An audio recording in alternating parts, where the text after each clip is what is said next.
दोस्तों, स्वागत है आपका आपके अपने चैनल फॉरेक्स मांगा एक्सप्लेन पर इस बेहद धमाकेदार और रोंगटे खड़े कर देने वाले नए एपिसोड में। पिछले एपिसोड में आपने देखा कि कैसे किन यू ने अपने दुश्मनों को उनकी औकात याद दिलाई और टीएन हे सिटी में अपना भौकाल बनाया। लेकिन अब वक्त है असली आग का, असली युद्ध का। सीन टीएन हे सिटी के सबसे बड़े इन में शिफ्ट होता है, जहां एक शांत कमरे के अंदर किन यू अपनी 9th ग्रेड होली फायर के डिवाइन पावर का इस्तेमाल करके उन आइटम्स को रिफाइन कर रहा था जो उसे और ताकतवर बना सकते थे। उसका पूरा शरीर 9 फुटेड गोल्डन बर्ड की उस 9th ग्रेड होली फायर की लपटों से घिरा हुआ था। किन यू ने चीजों को रिफाइन करने के लिए अपना हाथ आगे बढ़ाया और अपनी कल्टीवेशन बढ़ाने के लिए उन्हें पूरी तरह एब्जॉर्ब कर लिया। उसने मन ही मन तय किया कि होली फायर ग्रैंड कॉम्पिटिशन शुरू होने वाला है, इसलिए कल्टीवेशन बढ़ाने का एक छोटा सा मौका भी वो हाथ से जाने नहीं देगा। बंदा इधर फुल ग्राइंड मोड में है, एक सेकंड भी वेस्ट नहीं करना चाहता। उसी वक्त डिवाइन मर्चेंट सेक्ट के अंदर उनके बूढ़े सेक्ट लीडर वांग तांग चियांग एक बेहद खास मेहमान का स्वागत बड़ी ही खुशी खुशी कर रहे थे। वांग तांग चियांग ने हाथ जोड़कर बेहद अदब से कहा कि उन्हें उम्मीद ही नहीं थी कि यंग मास्टर खुद यहाँ आएंगे, और उनके आने से डिवाइन मर्चेंट सेक्ट की शान और बढ़ गई है। उनके सामने खड़ा शख्स कोई और नहीं बल्कि इमोशनलेस स्वर्ड सेक्ट का यंग मास्टर ल्यू जुलांग था। लेकिन ल्यू जुलांग ने वांग तांग चियांग को घूरा और ठंडे लहजे में सीधा पॉइंट पर आते हुए कहा कि ये इधर उधर की बातें बंद करो और बताओ कि क्या होली फायर ग्रैंड कंपटीशन के लिए डिवाइन मर्चेंट सेक्ट के पास हिस्सा लेने लायक कोई है भी या नहीं। ये सुनकर उस बूढ़े वांग तांग की आवाज हलक में ही लड़खड़ा गई और वो एक शब्द भी नहीं बोल पाया। ल्यू जुलांग ने निराशा में अपना सर हिलाया और बताया कि उसे पहले से पता था कि डिवाइन मर्चेंट सेक्ट दिन ब दिन बेकार होता जा रहा है। उसने आगे क्लियर किया कि एक्सट्रीम सन सेक्ट ने रिफाइनिंग सेक्ट के हुआंग फेई को सपोर्ट करने का फैसला किया है, jade maiden sect ice soul को सपोर्ट करेगी, और जहां तक सेक्रेड हार्ट पैलेस की बात है उसने अभी तक वहां कोई फैसला नहीं लिया है। फिर ल्यू जुलांग ने अचानक अपना हाथ उठाया और डिवाइन पावर का इस्तेमाल करके एक 6th ग्रेड होली फायर प्रकट की और साथ ही कहा कि वो इस बार यहां उन्हें एक आखिरी मौका देने आया है। वांग तांग चियांग की आंखें फटी की फटी रह गईं और उसके हाथ में चमकती हुई होली फायर देखकर उसका मुंह खुला का खुला रह गया। वो हकलाते हुए बस इतना ही बोल पाया कि ये तो एक 6th ग्रेड होली फायर है। ल्यू जुलांग ने वांग तांग चियांग को घूरते हुए समझाया कि ये 6th grade heart devouring bone flame है और इस आग के साथ प्लस इमोशनलेस स्वर्ड सेक्ट के सपोर्ट के साथ उनके पास कंपटीशन लड़ने की ताकत होनी चाहिए। ये सुनते ही बूढ़ा वांग तांग चियांग तुरंत घुटनों के बल बैठ गया। भाई साहब, इज्जत का तो फालूदा तो बन ही गया था, पर फ्री की 6th ग्रेड आग मिल रही हो तो घुटने क्या, बंदा पूरा उल्टा लेट जाए। उसने ल्यू जुलांग को प्रणाम करते हुए उनका बहुत बहुत शुक्रिया अदा किया। अचानक बाहर से रोते हुए किसी के आने की आवाज आई। ये और कोई नहीं, किन्यू से बुरी तरह पिटने के बाद भागता हुआ वापस आया वांग शुआन था। वो अपना सूजा हुआ चेहरा पकड़कर फूट फूट कर रो रहा था और चिल्लाते हुए अपने पिताजी से इंसाफ मांग रहा था। इस बेकार इंसान को ऐसे रोते हुए देखकर ल्यू जुलांग बिल्कुल शांत हो गया। उसका चेहरा निराशा से भर गया और उसने एक शब्द भी नहीं कहा।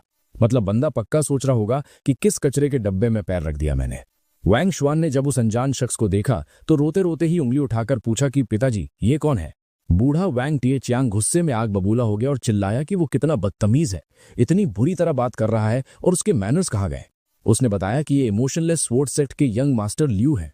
इमोशनलेस स्वॉर्ड सेक्ट का नाम सुनकर वांग शुआन हैरान रह गया और उसने बड़ी बड़ी आंखों से ल्यू जुलांग को देखा।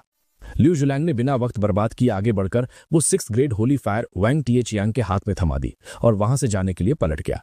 जाते जाते उसने कड़ी चेतावनी दी कि उसे उम्मीद है उनका डिवाइन मर्चेंट सेक्ट उसे निराश नहीं करेगा। वांग शुआन ने जाते हुए ल्यू जुलांग की पीठ को देखा और फिर उस 6th ग्रेड होली फायर को हैरानी से घूरते हुए पूछा कि आखिर ये आइटम है क्या। तुरंत ही वांग टिए चियांग ने उसके माथे पर एक जोर की टपली मारी और गुस्से में डांटते हुए कहा कि बेवकूफ निठल्ले, ये एक 6th ग्रेड होली फायर है।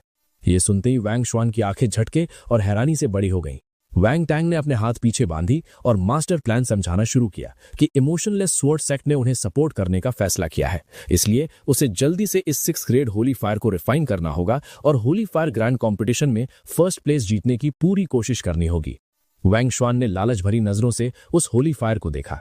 उसने लालच में आकर अपना सर पीछे किया और जोर जोर से हंसने लगा, ये सोचते हुए कि किन्यू भरे विंड थंडर एल्डर तेरा कुछ न बिगाड़ पाए, लेकिन अब उसके पास उसके टैलेंट के साथ ये 6th ग्रेड होली फायर है। इसे रिफाइन करने के बाद वो एक कदम और आगे बढ़ जाएगा और तब वो वक्त आएगा जब किन्यू उसके हाथों मारा जाएगा। अचानक वांग टिए चियांग ने वांग शुआन के चेहरे पर बहुत सारे घाव देखे और गौर से देखते हुए उन चोटों का राज पूछा। लेकिन वांग शुआन ने जल्दी से उस 6th ग्रेड होली फायर को अब्सॉर्ब करने के लिए हाथ आगे बढ़ाया और बात टालते हुए बोला कि ये कुछ नहीं है और वो पहले इसे रिफाइन करने जा रहा है। ये कहकर वो वहां से पलट गया और उसके चेहरे पर एक बेहद संतुष्ट और खुशी भरी मुस्कान आ गई। अपने बेटे को ऐसे फुल फॉर्म में जाता देख बूढ़ा वांग टीएच यांग खुशी से मुस्कुराया, मनी मन इस गलतफहमी में जीते हुए कि उनके बेटे को इतनी ताकतवर फ्लेम मिलने के बाद अब उनके डिवाइन मर्चेंट सेट की किस्मत रातों रात चमकने वाली है। बाप और बेटा दोनों मिलकर सपने तो ऐसे देख रहे थे जैसे कंपटीशन इनसे ही शुरू होगा और इन्हीं पर खत्म होगा। वहां ये बाप बेटे ख्याली पुलाव पका रहे थे और दूसरी तरफ त्यान ही सिटी के मेन एंट्रेंस पर एक बेहद आलीशान पैलेंक्विन की एंट्री हुई। वांग फई वहां हाथ जोड़े बड़ी बेसब्री से अपने मास्टर के आने का इंतजार कर रहा था। पैलेंक्विन को अपने सामने रुकते देख वांग फई आगे बढ़ा और बड़े अदब से पूरा झुककर उन्हें प्रणाम किया। अंदर से एक हाथ ने धीरे से पर्दा उठाया और उसके मास्टर यानी बूढ़े की इमॉर्टल एंसेस्टर ने सीधा जिन्नान किंग के मैंशन चलने का आदेश दिया। वांग फई ने आज्ञाकारी शिष्य की तरह खुशी से सर हिलाया और पैलेंक्विन पर चढ़ गया। सफर के दौरान अंदर बैठे एंसेस्टर ने अपना मेन एजेंडा क्लियर किया कि इस बार उनके इतनी जल्दी आने का मकसद शाओ युए के साथ वांग फई की शादी पक्की करवाना और फिर होली फायर कंपटीशन में उसकी फर्स्ट प्लेस सिक्योर करना है। शादी और कंपटीशन की बात आते ही वांग फई को सीधा डिवाइन सॉर्ड किंगडम की किन फैमिली वाले किन युए की याद आई और उसने उसकी पूरी डिटेल अपने मास्टर को रिपोर्ट कर दी। किन युए का नाम सुनते ही बूढ़े की इमॉर्टल एंसेस्टर थोड़े चौंक गए। सारी डिटेल सुनने के बाद एंसेस्टर ने अपनी दाढ़ी पर हाथ फेरते हुए पूरा गेम डिकोड कर लिया। उन्हें समझ आ गया कि इस लड़के को जरूर ग्रेट विल्डरनेस में कोई बेहद बड़ा खजाना हाथ लग गया है, जिसके दम पर उसके पास होली फायर और रेमिनेंट इमॉर्टल की दोनों हैं। उन्हें यह भी क्लिक हो गया कि उस दिन जो इमॉर्टल की उन्होंने महसूस की थी वो डेफिनेटली उसी किन युए के अंदर से निकल रही थी। वांग फई ने अपना गुस्सा और फ्रस्ट्रेशन जाहिर करते हुए एंसेस्टर को बताया कि किन युए की होली फायर की क्वालिटी इतनी हाई है कि चू लिन भी उसके आगे फेल था, इसलिए किसी भी हाल में उसे इस कंपटीशन में हिस्सा लेने से रोकना पड़ेगा। लेकिन की इमॉर्टल एंसेस्टर ने उसकी बात काटते हुए उसे शांत किया। उन्होंने भरोसा दिलाया कि इस बार उसे हिस्सा लेने दिया जाए क्योंकि उनके आने के बाद उनके पास वांग फई को जिताने का एक पक्का तरीका है। फिर उस बूढ़े एंसेस्टर ने एक भयानक नीली आग निकाली और उसे वांग फई के सामने रख दिया। उन्होंने इंट्रोड्यूस किया कि ये उनकी अपनी 6th grade underworld ghost flame Holi fire है। उन्होंने क्लियर किया कि भले ही ये 6th ग्रेड है लेकिन सालों तक पाले जाने की वजह से इसकी ताकत किसी 7th ग्रेड की आग से बहुत पीछे नहीं थी। उन्होंने अनाउंस किया कि वो एक सीक्रेट टेक्निक यूज करके इस फ्लेम को हासिल करने में उसकी पूरी मदद करेंगे। वांग फई अपने मास्टर के हाथ में उस जबरदस्त आग को देखकर हैरानी और खुशी से पागल हो गया। की इमॉर्टल एंसेस्टर ने आगे समझाया कि 6th ग्रेड से ऊपर की फ्लेम्स मिलना वैसे भी बहुत रेयर है और उनका अंदाजा था कि उस लड़के किन युए के पास भी बस 6th ग्रेड ही होगी। इस अंडरवर्ल्ड गोस्ट फ्लेम को एब्जॉर्ब करने के बाद वांग फई के पास जीतने का 95% चांस पहले ही पक्का हो गया था। बिना वक्त गंवाए उन्होंने अपनी उस सीक्रेट टेक्निक का इस्तेमाल करके उस पावरफुल फ्लेम को हुआंग फई के शरीर में रिफाइन करवा दिया। प्रोसेस पूरा होते ही हुआंग फई ने अपने हाथ में फोर्स लगाकर उस आग को टेस्ट किया और उस भयानक गोस्ट फ्लेम को महसूस करके बेहद खुश हुआ। अपने मास्टर का शुक्रिया अदा करते हुए उसने वादा किया कि वो उन्हें बिल्कुल निराश नहीं करेगा। उसके अंदर का ओवर कॉन्फिडेंस अब सातों आसमान पार कर चुका था और उसने मन ही मन किन युए को खुली चुनौती दे डाली। उसका प्लान सिंपल था कि भले ही किन युए के पास डिमोनिक पावर और अजीब होली फायर हो लेकिन कल्टिवेशन में वो पीछे ही है और अब इस ताकतवर गोस्ट फ्लेम के बाद तो किन युए उसके सामने बिल्कुल नहीं टिकेगा। हर विलन पहले यही सोचकर मुस्कुराता है कि उसका बैकअप प्लान फेल प्रूफ है जब तक मेन कैरेक्टर उनका सिस्टम हैंग नहीं कर देता। सीन बदलता है और हम सीधा ज़ेन्नान किंग्स मैंशन के अंदर लैंड करते हैं। जायो ये थोड़ी घबराई हुई लग रही थी लेकिन उसने अपने दादा ही यानी ज़ेन्नान किंग को बताया कि उसने आने वाले तूफान यानी उस घमंडी हुआंग फेई से निपटने का एक सॉलिड मास्टर प्लान सोच लिया है। और मास्टर प्लान क्या था? उसने अचानक अपनी उंगली किन्यू की तरफ घुमाई और आदेश दिया कि सारी हैंडलिंग अब इस लड़के के जिम्मे है। किन्यू का रिएक्शन देखने लायक था। वो बुरी तरह चौंक गया और अपनी जगह पर पत्थर की मूर्ति बन गया। उसके दिमाग में घंटियां बजने लगी कि लो भाई, मुफ्त में एक और नया कलेश उसके गले पड़ गया। बंदा चुपचाप खड़ा था और बिना बात के फ्रंट लाइन पर डिप्लॉय हो गया। जायोये ने उसके पास आकर धीरे से स्ट्रैटेजी समझाई कि जब सही वक्त आए तो उसे अपनी पूरी ताकत दिखानी है और उस हुआंग फेई के ओवर कॉन्फिडेंस का पूरा थैला फाड़ देना है। उसी वक्त मैंशन के मेन हॉल का दरवाजा खुला और बूढ़े किन इमॉर्टल एंसेस्टर अपने चेले हुआंग फेई के साथ वहां प्रकट हुए। बूढ़े एंसेस्टर ने एक डिप्लोमेटिक मुस्कान के साथ ज़ेन्नान किंग को ग्रीट किया, याद दिलाते हुए कि उनकी मुलाकात कितने लंबे अरसे बाद हो रही है। लेकिन किन यू का रेडार कहीं और ही सेट था। उसने एक नजर हुआंग फेई पर डाली और तुरंत उसके अंदर के नए सिस्टम अपडेट को स्कैन कर लिया। उसने मनी मन हिसाब लगा लिया कि इस छपरी की होली फायर का ग्रेड अब पहले जैसा नहीं रहा। जो आग पहले 5th ग्रेड पर थी अब वो 6th ग्रेड या शायद 7th ग्रेड के बहुत आसपास घूम रही थी। किन्यू समझ गया कि इसके बूढ़े एंसेस्टर ने बैकग्राउंड में काफी सेटिंग और मेहनत की है। हुआंग फेई फुल कॉन्फिडेंस में आगे बढ़ा और जायोये के सामने अदब से झुकते हुए अनाउंसमेंट कर दी कि आज उसके मास्टर यहां उन दोनों की शादी पक्की करने आए हैं। ये लाइन सुनते ही जायोये का गुस्सा 7वें आसमान पर चला गया। उसने तुरंत किन्यू का हाथ पकड़ा और उसे अपने बगल में खींचकर एक ह्यूमन शील्ड की तरह खड़ा कर लिया। उसने सख्ती से जवाब दिया कि इस शोबाजी का कोई फायदा नहीं है, क्योंकि उसके पास पहले से ही एक फियांसे है। उसने हुआंग फेई की सारी उम्मीदों पर पानी फेरते हुए क्लियर कर दिया कि वो दोनों कभी करीब नहीं थे, बस बचपन के जान पहचान वाले हैं, और उसे सलाह दी कि अब वो उससे चिपकना बंद करे। भाई का फ्रेंड जोन लेवल सीधा मैक्स पे चला गया और पब्लिक में बेइज्जती अलग। ये रिजेक्शन देखकर किन इमॉर्टल एंसेस्टर का ईगो हर्ट हो गया। वो आगे बढ़े और किन यू को घूरते हुए गेस किया कि यही लड़का डिवाइन स्वॉर्ड किंगडम की किन फैमिली का किन यू होगा। किन यू भी कहां दबने वाला था। उसने भी एक कदम आगे बढ़ाकर निडरता से कंफर्म किया कि हाँ, वो वही है। इस पर किन इमॉर्टल एंसेस्टर का गुस्सा फूट पड़ा और उन्होंने किन यू को उसकी औकात याद दिलाने की कोशिश की। उन्होंने चिल्लाते हुए कहा कि किन यू के पास जायवे का पति बनने की कोई क्वालिफिकेशन नहीं है और उसे डिवाइन स्वॉर्ड किंगडम से भागे हुए एक आवारा कुत्ते का टैग दे गया। उन्होंने अपना और अपने शिष्य का बैकग्राउंड फ्लेक्स करते हुए बताया कि हुआंग फेई उनका खास डिसाइपल है और आने वाले वक्त में वही तियान हे होली फायर कंपटीशन का चैंपियन बनेगा। उन्होंने किन यू से पूछा कि वो भला हुआंग फेई की बराबरी कैसे कर सकता है। जाहिर से ये बेइज्जती बर्दाश्त नहीं हुई। वो गुस्से में आगे आई और चिल्लाते हुए सीक्रेट लीक कर बैठी कि किन यू के पास भी होली फायर है और इस कंपटीशन का असली विनर सिर्फ और सिर्फ किन यू ही बनेगा। किन यू ने गुस्से से भरी जायवे को देखा और मनी मन अपना सर पीट लिया। उसे पूरा गेम समझ आ गया था। उसने रियलाइज किया कि ये कितनी चीप और आसान प्रोवोकेशन ट्रिक है और ये मासूम लड़की इसमें कितनी आसानी से फंस गई। उसने डिकोड कर लिया कि ये बूढ़ा कुत्ता दिखावे के लिए जायुए को गुस्सा दिला रहा है, लेकिन असल एजेंडा किन्यू के दिमाग को उलझाना है ताकि वो कंपटीशन में डेथ बैटल के लिए मान जाए और इस लीगल प्लेटफॉर्म पर वो उसकी जान ले ले। लेकिन अगले ही पल किन्यू के चेहरे पर एक अजीब सा सुकून आ गया। उसने सोचा कि अगर ये लोग उसे मारना चाहते हैं तो उसके लिए भी ये अपॉर्चुनिटी बिल्कुल वही है जो वो कब से ढूंढ रहा था। इन्हें लग रहा है इन्होंने जाल बिछाया है। इन्हें क्या पता शेर खुद पिंजरे का गेट खोलकर अंदर आ रहा है। किन इमॉर्टल एंसेस्टर अपनी ट्रिक कामयाब देखकर एक शैतानी हंसी हंसे। उन्होंने लॉजिक सेट किया कि अगर किन यू कॉम्पिटिशन में फर्स्ट प्लेस जीत जाता है तो जाहिर है कि हुआंग फेई उसकी बराबरी नहीं कर पाएगा। लेकिन उन्होंने एक बड़ा सवाल खड़ा कर दिया कि अगर वो फर्स्ट प्लेस नहीं जीता तो उसके बाद क्या अंजाम होगा। जायोए ने गुस्से में चिल्लाकर इस प्रेडिक्शन को नामुमकिन बताया और दावे के साथ कहा कि किन यू कभी नहीं हारेगा। मौका देखते ही हुआंग फेई ने अपने पत्ते खोल दिए और सीधा शर्त रख दी। उसने कंडीशन डाली कि अगर वो टियान हे होली फायर कंपटीशन में टॉप करता है तो बिना किसी देरी के शाओयो को तुरंत उससे शादी करनी होती।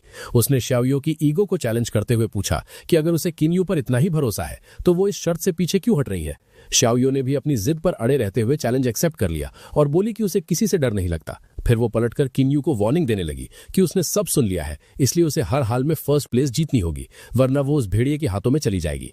अपना मकसद पूरा होते देख बूढ़ा की इमॉर्टल एंसेस्टर वहां से निकलने के लिए पलटा और अनाउंस करके गया कि कंपटीशन के दिन वो हर एक चीज बहुत ध्यान से देखेगा। उनके आंगन से बाहर जाते ही शाओयो गुस्से से आग बबूला हो रही थी। उसने किन्यू को फरमान सुनाया कि उसे बहुत गुस्सा आ रहा है और कंपटीशन में उसे उस वांग फेई को एक अच्छा सबक सिखाना ही पड़ेगा। लेकिन किन्यू का अंदर का ट्रोल जाग चुका था। उसने जानबूझकर कमजोर और लाचार बनने की एक्टिंग शुरू कर दी। उसने मायूस आवाज में शाओयो से पूछा कि क्या उसे वाकई अपने लगाए हुए दाव पर पूरा भरोसा है। उसने बताया कि हुआंग फेई की हालत अब पहले जैसी नहीं रही। उसकी आग जो पहले 5th ग्रेड थी अब अपग्रेड होकर 6th बल्कि ऑलमोस्ट 7th ग्रेड तक पहुंच चुकी है। शाओयो पहले तो थोड़ी नासमझी में बोली कि ऑलमोस्ट 7th ग्रेड तो इसमें कौन सी बड़ी बात है, लेकिन अगले ही सेकंड जब उसके दिमाग के फ्यूज जुड़े तो वो चीख पड़ी। उसको अचानक रियलिटी हिट हुई और उसने चिल्लाते हुए पूछा कि ये 7th ग्रेड वाली वार्निंग उसे पहले क्यों नहीं दी गई। किन्यू ने अपनी ऑस्कर विनिंग एक्टिंग जारी रखते हुए अपना सर पकड़ा और लंबी सांस छोड़ते हुए लाचारी जताई। उसने कहा कि अभी की स्टैटिस्टिक्स देखते हुए उसके पास उस लेवल के ओपोनेंट को हराने का कोई प्रैक्टिकल रास्ता नहीं बचा है और उसे डर है कि फ्यूचर में शाओयो को सच में उस छपरी से शादी करनी ही पड़ेगी। ये सुनते ही शाओयो की सारी हिम्मत हवा हो गई और वो पूरी तरह टूटकर जमीन पर गिर पड़ी। उसकी दुनिया ही उजड़ गई थी और वो खुद को कोसने लगी कि वह आखिर इतने जोश में आई ही क्यों और वो कितनी बड़ी बेवकूफ है। लड़की का पूरा कॉन्फिडेंस 1 मिनट में मार्केट क्रैश की तरह नीचे आ गिरा। शाओयो की ये हालत और ओवर रिएक्शन देखकर किन्यू अपना कैरेक्टर ब्रेक कर गया और उसकी जोर की हंसी छूट गई। साथ ही खड़े बूढ़े जन्नान किंग को भी पूरा ड्रामा समझ आ रहा था और उनकी भी हंसी निकल गई। उन्होंने हंसते हुए किन्यू को आदेश दिया कि अब इस बेचारी लड़की को सताना बंद करे। जन्नान किंग ने अपना भरोसा जताते हुए कहा कि किन्यू के आगे चाहे 6th ग्रेड हो या 7th, उन्हें नहीं लगता कि इस लड़के के कॉन्फिडेंस और पावर पर इसका कोई असर पड़ने वाला है। शाओयो ने जब अपनी आंसू भरी आंखों से किन्यू को देखा तो किन्यू ने थोड़ा प्यार से अपना सर थपथपाया और अपनी एक्टिंग का आखिरी टच देते हुए कहा कि आगे क्या होगा ये तो वक्त ही बताएगा। उसी रात टियान हे इनके अंदर का माहौल एकदम शांत लेकिन टेंस था। किन्यू अपनी डिवाइन पावर की आखिरी लिमिट को पुश कर रहा था। वो उन रेयर आइटम्स को रिफाइन कर रहा था जो उसे नेक्स्ट कल्टीवेशन लेवल पर पहुंचने में जरूरी थे। उसका पूरा शरीर एक बेहद चमकती हुई और इंटेंस रोशनी से जगमगा रहा था जिसकी ताकत ने पूरे कमरे को एक सूरज की तरह रोशन कर दिया था। अचानक किन्यू की आंखें खुली और उनमें एक अलग ही फोकस था। उसने अपने दोनों हाथ हवा में उठाए और एक ऐसी ट्रिक की जो किसी नॉर्मल कल्टीवेटर के बस की बात नहीं थी। एक हाथ से उसने 9 फुटेड गोल्डन टॉड फैंटम को समन किया और दूसरे हाथ से जेरस फैंटम की पावर को बुलाया। फिर उसने इन दोनों बेहद अलग और ताकतवर एनर्जीज को एक साथ कंप्रेस और मिक्स करना शुरू किया। जब दोनों पावर्स एक विशाल और भयानक एनर्जी बॉल में बदल गईं, तो उसने बिना किसी डर के उस पूरी एनर्जी को अपने शरीर के अंदर खींच लिया। एक बेहद जोरदार शॉकवेव निकली जिसके झटके से किन्यू जमीन पर बैठ गया। लेकिन जब धूल छटी तो उसका पूरा शरीर अब एक चमकीले नीले रंग के डोमिनेटिंग ऑरा से घिरा हुआ था। उसने एक गहरी सुकून भरी सांस ली और अपनी प्रोग्रेस कंफर्म करते हुए अनाउंस किया कि उसने स्पिरिचुअल रेल्म का तीसरा लेवल सक्सेसफुली पूरा कर लिया है और अब वो कल के मेन इवेंट के लिए पूरी तरह रेडी है। अपनी सारी एनर्जी एग्जॉस्ट करने के बाद वो थक कर अपने बिस्तर पर गिरा और अगली सुबह तक एक बेहद गहरी नींद में चला गया। भाई ने रात भर ग्राइंड करके अपना लेवल अप कर लिया, सुबह सीधा एग्जाम देने जाएगा। अगली सुबह का नजारा एकदम एपिक था। सीन टीएन है होली फायर कंपटीशन के उस विशाल अरीना में शिफ्ट होता है जो बिल्कुल किसी कॉलोसियम जैसा दिख रहा था। स्टैंड्स में अनगिनत दर्शक बैठे हुए थे और पूरे स्टेडियम में एक बहरा कर देने वाला हल्ला और चीयर गूंज रहा था। वीआईपी सेक्शन में बूढ़े जेन नैन किंग सेक्रेड हार्ट पैलेस की होली मेडन की ठीक बगल में बैठे थे। उन्होंने अपनी दाढ़ी पर हाथ फेरते हुए सुकून और थोड़ी टेंशन के साथ अनाउंस किया कि आखिरकार वो दिन आ ही गया जब टीएन हे होली फायर कंपटीशन फॉर्मली शुरू हो रहा है। उनके बगल में बैठी लैंग कियन हुआंग ने भी सहमति जताई और पूरे कॉन्फिडेंस के साथ उम्मीद जाहिर की कि यंग मास्टर किन यू इस कंपटीशन में बिना किसी रुकावट के आगे बढ़ेंगे। पूरा अरीना स्टैंड से लेकर जमीन तक खचाखच भरा हुआ था और लोग पूरी तरह जोश में आकर पागल हो रहे थे। सिक्योरिटी और ऑर्डर मेंटेन करने के लिए 4 मेजर सेक्ट्स के रिप्रेजेंटेटिव्स अरीना के चारों कोनों पर अपनी अपनी जगह बनाए बैठे थे और इन्हीं में से एक ऊंचे खंबे पर बूढ़े की इमॉर्टल एंसेस्टर भी अपनी गद्दी जमाए ईगल आइज के साथ अरीना को स्कैन कर रहे थे। नीचे खड़ी आम जनता आपस में फुल गॉसिप मोड में थी। कोई कंपटीशन शुरू होने की खुशी मना रहा था तो कोई अफसोस कर रहा था कि काश उनके पास भी होली फायर होती तो उनका स्वैग ही अलग होता। इस बार के टीएन हे होली फायर कंपटीशन में हिस्सा लेने के लिए कल्टिवेटर्स की ऐसी भीड़ आई थी जैसे फ्री में आईफोन बंट रहे हो। और इसी भीड़ के बीच हुआंग फेई भी अपना छोटा सा दिमाग और बड़ा सा ईगो लेकर चुपचाप शामिल हो गया था। वो अपने आसपास के बाकी कॉम्पिटिटर्स को ऐसे घूर रहा था जैसे वो किसी कचरे को देख रहा हो। उसके चेहरे पर एक बेहद घमंडी और शैतानी हंसी थी। वो मन ही मन अपने कॉम्पिटिटर्स को ना समझ कीड़े बोलकर उनकी इंसल्ट कर रहा था। उसका मानना था कि इन बेचारों को आइडिया ही नहीं है कि इस कंपटीशन का विनर तो पहले से ही फिक्स्ड है।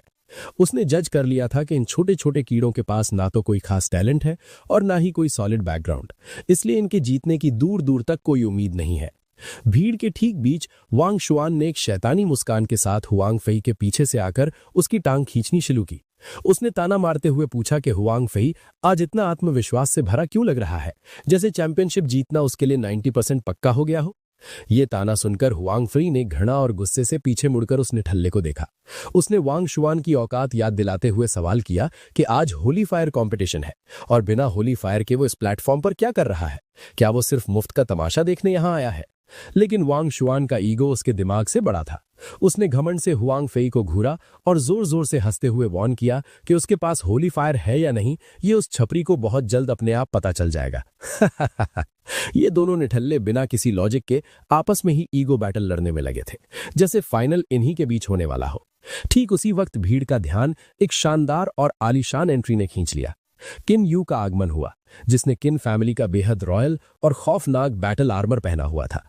उसकी प्रेजेंस ऐसी थी कि उन दोनों बेवकूफों का ईगो बैटल वहीं रुक गया और उनकी नजरें किन यू पर जम गईं। दुश्मन का दुश्मन दोस्त होता है, ये लॉजिक लगाते हुए हुआंग फेई ने तुरंत अपना पैतरा बदला। उसने वांग शुआन को समझाया कि उन दोनों के बीच की जो भी आपसी दुश्मनी है उसे थोड़ी देर के लिए होल्ड पर रख देना चाहिए, क्योंकि इस वक्त उनका सबसे बड़ा और आम दुश्मन सामने खड़ा किन यू है।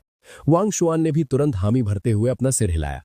किन यू ने उन दोनों नमूनों को घूरते हुए देखा तो उसके होठों पर एक हल्की सी शैतानी मुस्कान आ गई। उसने मन ही मन सोचा कि इन दोनों की स्टुपिडिटी का सच में कोई इलाज नहीं है। फिर मजे लेते हुए उसने प्रवोक करने के इरादे से अपना हाथ हिलाया और मुस्कुराते हुए उन्हें ग्रीट किया। उसने उम्मीद जाहिर की कि वो दोनों आज अच्छा परफॉर्म करेंगे और उन्हें ताना मारा कि बस कोशिश करना कि हारने के बाद उनकी इतनी बुरी तरह बेइज्जती ना हो कि मुंह दिखाने लायक ना रहे। ये वार्निंग सुनकर वैंग ज़ुआन गुस्से से आग बबूला हो गया। उसने बेशरम और घमंडी बोलकर किन यू पर चिल्लाया और धमकी दी कि आज का दिन किन यू की मौत का दिन होगा। वांग फेली भी कहां चुप रहने वाला था। उसने अपने दांत पीसकर गुस्से में जवाब दिया कि किन यू को जितना हंसना है अभी हंस ले, बाद में रोते वक्त उसके पास आंसू भी नहीं बचेंगे। इन विलन्स का हार्डवेयर तो अपडेट हो गया था, पर इनका सॉफ्टवेयर अभी भी लो बजट ही था। दूसरी तरफ प्लेटफॉर्म पर नजर रखे टियानहे डायनेस्टी के चारों मेजर सेक्ट्स के रिप्रेजेंटेटिव्स आपस में असेसमेंट कर रहे थे। जेड मेडन सेक्ट की रिप्रेजेंटेटिव ने अपनी बात शुरू करते हुए एक्सेप्ट किया कि इस साल के कंपटीशन में वाकई बहुत से नए और ताकतवर एक्सपर्ट्स आए हैं और मेजर सेक्ट्स की ताकत भी काबिले तारीफ है। लेकिन उनका सारा ध्यान नीचे भीड़ में खड़े उस एक लड़के पर आकर रुक गया। उन्होंने गौर किया कि वो मार्शल आर्टिस्ट उस पूरी भीड़ में सबसे अलग और डोमिनेंट लग रहा था। अचानक उनके बगल में खड़ी एक जवान लड़की को कुछ जानी पहचानी फीलिंग आई। उसने ध्यान से नीचे देखा और उसे यकीन नहीं हुआ। वो लड़की तुरंत हवा में कूदी और अपने शानदार छाते का इस्तेमाल करते हुए हवाई नजाकत के साथ अनगिनत लोगों के बीच से होती हुई सीधा किन यू के ठीक सामने आकर उतरी। उसने हैरानी और खुशी से पुकारा, जिसने किन यू को अपना सर उठाकर देखने पर मजबूर कर दिया।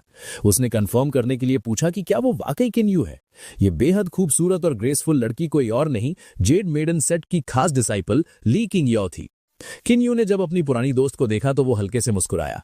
उसने आगे बढ़कर बताया कि पिछले 3 सालों से जब से वो कल्टीवेशन के लिए जेड मेडन सेट गई थी, उनकी मुलाकात नहीं हुई थी। उसने तारीफ की कि उसने उम्मीद नहीं की थी कि किंग याओ इतनी जल्दी एक इतनी खूबसूरत और आकर्षक जवान लड़की बन जाएगी। किंग याओ ने भी किन यू की आंखों में गौर से देखते हुए नोटिस किया कि किन यू में भी काफी बदलाव आ गए हैं और उसने सच्चाई बताई कि उसे बिल्कुल उम्मीद नहीं थी कि वो किन यू को इस भयानक होली फायर कॉम्पिटिशन में हिस्सा लेते हुए देखेगी। किन यू ने अपने इरादे पूरी तरह क्लियर कर दिए और मुस्कुराते हुए बताया कि इस कॉम्पिटिशन में वो फर्स्ट प्लेस को किसी भी हाल में अपने नाम करने का पूरा इरादा बना चुका है। लेकिन इस खुशी के बीच किंग याओ की आंखों में दुख की एक झलक आई। उसने बताया कि किन यू के साथ जो कुछ भी बुरा हुआ, उसने वो सारी बातें सुन ली थी। उसे इस बात का दुख था कि किन फैमिली ने पूरे दिल से डिवाइन स्वॉर्ड डायनेस्टी की सेवा की, लेकिन उसने कभी सपने में भी नहीं सोचा था कि उसके पिता और बहन इतने गिरे हुए और धोखेबाज निकलेंगे। किन यू ने पुराने घावों पर मिट्टी डालते हुए प्यार से किंग याओ के सर पर हाथ थपथपाया। उसने दिलासा देते हुए समझाया कि सब ठीक है और वो दुश्मनी उसके और उसके परिवार के बीच की बात है, इसलिए किंग याओ को इस मसले में खुद को दोषी मानने की कोई जरूरत नहीं है। ऊपर वीआईपी एरिया में बैठी जेड मेडन सेट की रिप्रेजेंटेटिव ये सारा रीयूनियन बहुत ध्यान से ऑब्जर्व कर रही थी। जब उन्हें पूरा कॉन्टेक्स्ट समझ आया तो उनके दिमाग की बत्ती जली। उन्हें याद आया कि ये तो वही किन यू है जिसने ली जियान हे का गेम बजाया था। उन्होंने मनी मन लॉजिक लगाया कि अगर किन यू और उनकी लिटिल जूनियर सिस्टर किंग याओ एक साथ बड़े हुए हैं तो इनका रिश्ता पक्का मामूली नहीं होगा। अगर किन यू सच में इस कंपटीशन में फर्स्ट प्लेस हासिल कर लेता है तो शायद उनका सेट इस कनेक्शन का फायदा उठाकर आगे चलकर कुछ बहुत बड़ा हासिल कर सकता है। अरे हाँ दोस्तों, पॉलिटिक्स और फायदे की कैलकुलेशन तो इन रिप्रेजेंटेटिव्स के खून में दौड़ती है। वहीं नीचे आम दर्शकों में खड़ा एक लड़का ये पूरा सीन देखकर जल भुन रहा था। उसने चिढ़कर अपने दोस्त से शिकायत की कि आखिर ये सफेद बालों वाला लड़का है कौन जो जेड मेडन सेट की इतनी खूबसूरत लड़की के इतने करीब खड़ा है। उसके बगल में खड़े समझदार आदमी ने उसे टोकते हुए समझाया कि वो लड़का मामूली नहीं बल्कि आशिकों का सरदार है। उसने चैलेंज दे दिया कि इस कंपटीशन के दौरान इस लड़के के आसपास 3 से कम टॉप नॉच लड़कियां हुई ना तो वो अपना नाम तक बदलने को तैयार है। भाई का प्रेडिक्शन लेवल सीधा नॉस्ट्राडामस को टक्कर दे रहा था। ठीक उसी वक्त डूगू वॉर्नर भी भीड़ से निकलकर धीरे धीरे चलती हुई आई और किन यू के ठीक बगल में खड़ी हो गई। उसने मजाकिया और ताने भरे लहजे में कमेंट किया कि यंग मास्टर के आसपास वाकई खूबसूरत साथियों की महफिल कभी कम नहीं होती। ये देखते ही वो दर्शक जिसका नाम बदलने का चैलेंज था चिल्ला पड़ा। उसने एक्साइटेड होकर इशारा किया कि देखो एक और लड़की आ गई और सब की सब एक से बढ़कर एक हुस्न की मल्लिका है। किन यू ने वॉर्नर की इस छेड़छाड़ पर दिल खोलकर हंसते हुए जवाब दिया कि वो बस उसे बेवजह मस्का लगा रही है। इसी बीच किंग याओ को समझ आ गया कि अब इवेंट शुरू होने का वक्त हो रहा है। उसने अपना छाता वापस खोला और किन यू से ऊपर वापस जाने की इजाजत मांगी। अपनी लाइटनेस स्किल का इस्तेमाल करके हवा में उड़ते वक्त उसने पीछे मुड़कर किन यू को मोटिवेट करते हुए पुकारा कि इस कॉम्पिटिशन में उसे अपना 100% देना ही होगा। किन यू ने हामी भरी और उसके उड़ते हुए फिगर को तब तक देखता रहा जब तक वो उन चारों खंभों की तरफ वापस नहीं चली गई। उसने मन ही मन उससे वादा किया कि वो फिक्र न करे क्योंकि इस होली फायर कंपटीशन की टॉप पोजीशन किसी भी हाल में सिर्फ उसकी ही होगी। जैसे ही किंग याओ वापस ऊपर आई, उसकी सीनियर सिस्टर डिसाइपल ने उसे टॉन्ट मारते हुए याद दिलाया कि अगर किन यू सच में फर्स्ट प्लेस जीत लेता है तो आने वाले वक्त में उन्हें अपनी इस लिटिल सिस्टर पर ही डिपेंड रहना पड़ेगा। ठीक उसी पल प्लेटफॉर्म पर एक और जवान लड़की की एंट्री हुई और आसपास के सारे कंटेस्टेंट्स के बीच जैसे करंट दौड़ गया। सब आपस में खुसफुस करने लगे कि देखो वो भी यहाँ आ गई है। किन यू ने भी जब अपने सामने खड़ी उस आकर्षक शख्सियत को देखा तो एक पल के लिए वो हैरान रह गया। ये लड़की और कोई नहीं बल्कि आइस सोल सेक्ट की आखिरी उम्मीद डिसाइपल चू हान यी थी। आसपास के दर्शक उसके बारे में डिटेल्स डिस्कस करने लगे। उन्होंने बताया कि ये लड़की आइस सोल सेक्ट की वो जीनियस प्रोडिजी है जो सदियों में एक बार पैदा होती है और सिर्फ 16 साल की छोटी सी उम्र में ही वो स्पिरिचुअल रेल्म के 5th लेवल पर बैठी है। प्लस उसके पास 6th ग्रेड की होली फायर भी है। एक आदमी ने हैरानी से एक्सेप्ट किया कि उसने चू हानयी को तब देखा था जब वो एक नाक बहने वाली छोटी बच्ची थी और अब 3 साल के आइसोलेशन के बाद वो इतनी आकर्षक और खतरनाक बन चुकी है, इसकी उसे बिल्कुल उम्मीद नहीं थी। चू हानयी धीरे धीरे एक ठंडे ऑरा के साथ चलते हुए आई और ठीक किन्यू के सामने आकर खड़ी हो गई। किन्यू ने भी बिना डर के उसकी आंखों में सीधा देखा। इन्हें ऐसे सामने खड़े भीड़ में खड़े वो दोनों नमूने और जल गए। उन्होंने चिल्लाना शुरू कर दिया कि आखिर ये आवारा लड़का इस टॉप टियर लड़की को भी अपने जाल में फंसाने में कैसे कामयाब हो रहा है। चू हानयी हल्के से किन्यू के पास से गुजरी और धीरे से उसका नाम पुकारा, जिसने किन्यू को थोड़ा चौंका दिया। चू हानयी ने बिना एक्सप्रेशन चेंज किए बताया कि उसके किन फैमिली के साथ पुराने रिश्ते हैं, इसलिए अगर आने वाले वक्त में किन्यू को किसी भी तरह की मदद की जरूरत पड़े तो वो बिना झिझक उसके पास आ सकता है। लेकिन उसने तुरंत अपना प्रोफेशनल मोड ऑन करते हुए ये क्लियर कर दिया कि क्योंकि अभी वो दोनों इस होली फायर कंपटीशन में एक दूसरे के आमने सामने खड़े हैं, इसलिए इस बैटल में वो उस पर रत्ती भर भी रहम नहीं खाएगी। उसकी ये सीधी और ठंडी चेतावनी सुनकर किन्यू मन ही मन मुस्कुराया और उसने सोचा कि ये लड़की वाकई अपने आप में एक अलग ही कैरेक्टर है। मतलब लड़की ने एक ही सांस में फ्रेंड रिक्वेस्ट भी भेज दी और डेथ थ्रेट भी दे दिया। क्या कमाल की मल्टीटास्किंग है। कुछ ही देर में अनगिनत प्रतियोगी उस विशाल थंडर प्लेटफॉर्म पर इकट्ठा हो चुके थे और टियानहे होली फायर कंपटीशन के आगाज का बेसब्री से इंतजार कर रहे थे। किन्यूगी उसी हजारों की भीड़ के बीच चुपचाप खड़ा मैच शुरू होने की राह देख रहा था। अचानक एक लड़की भीड़ से निकलकर आगे आई और उसने बेहद फ्रेंडली अंदाज में किन्यू को ग्रीट किया। किन्यू ने अपनी याददाश्त पर जोर डाला ताकि इस नई एंट्री को पहचान सके। उसने गौर किया कि उस लड़की के सर पर गहरे लाल रंग के सींग थे और उसके काफी बड़े पिछवाड़े के पीछे से एक पूंछ निकल रही थी। अपीयरेंस से साफ क्लियर था कि ये लड़की किसी वाइल्ड ट्राइब से ताल्लुक रखती है। उस लड़की ने पूरे जोश के साथ चारों तरफ हाथ हिलाकर सबको हेलो बोला और सबसे रिक्वेस्ट की कि इस कंपटीशन में उसका मार्गदर्शन करें। फिर उसने वापस किन्यू की तरफ मुड़कर उसे दोस्ती भरी स्माइल दी, जिसका जवाब किन्यू ने भी एक पोलाइट और अदब भरी मुस्कान से दिया। भाई का ऑरा ही ऐसा है, जहां खड़ा होता है नई दोस्ती अपने आप चलकर आ जाती है। लेकिन पीछे खड़ी दुगु वनर को ये सब देखकर जलन होने लगी। उसने किन्यू को घूरते हुए ताना मारा कि यंग मास्टर किन की जान पहचान वाकई बहुत से अलग अलग लोगों से है। किन्यू ने उस लड़की को घूरते हुए अपने पिछले जन्म के डेटा को स्कैन करना शुरू किया। उसे याद आया कि ये लड़की पिछले जन्म में भी यहां आई थी और इसने इस होली फायर कंपटीशन में फर्स्ट प्लेस हासिल किया था। उसका बैकग्राउंड तब भी बेहद रहस्यमयी था और वो खुद को बस एक इंडिपेंडेंट कल्टिवेटर बताती थी।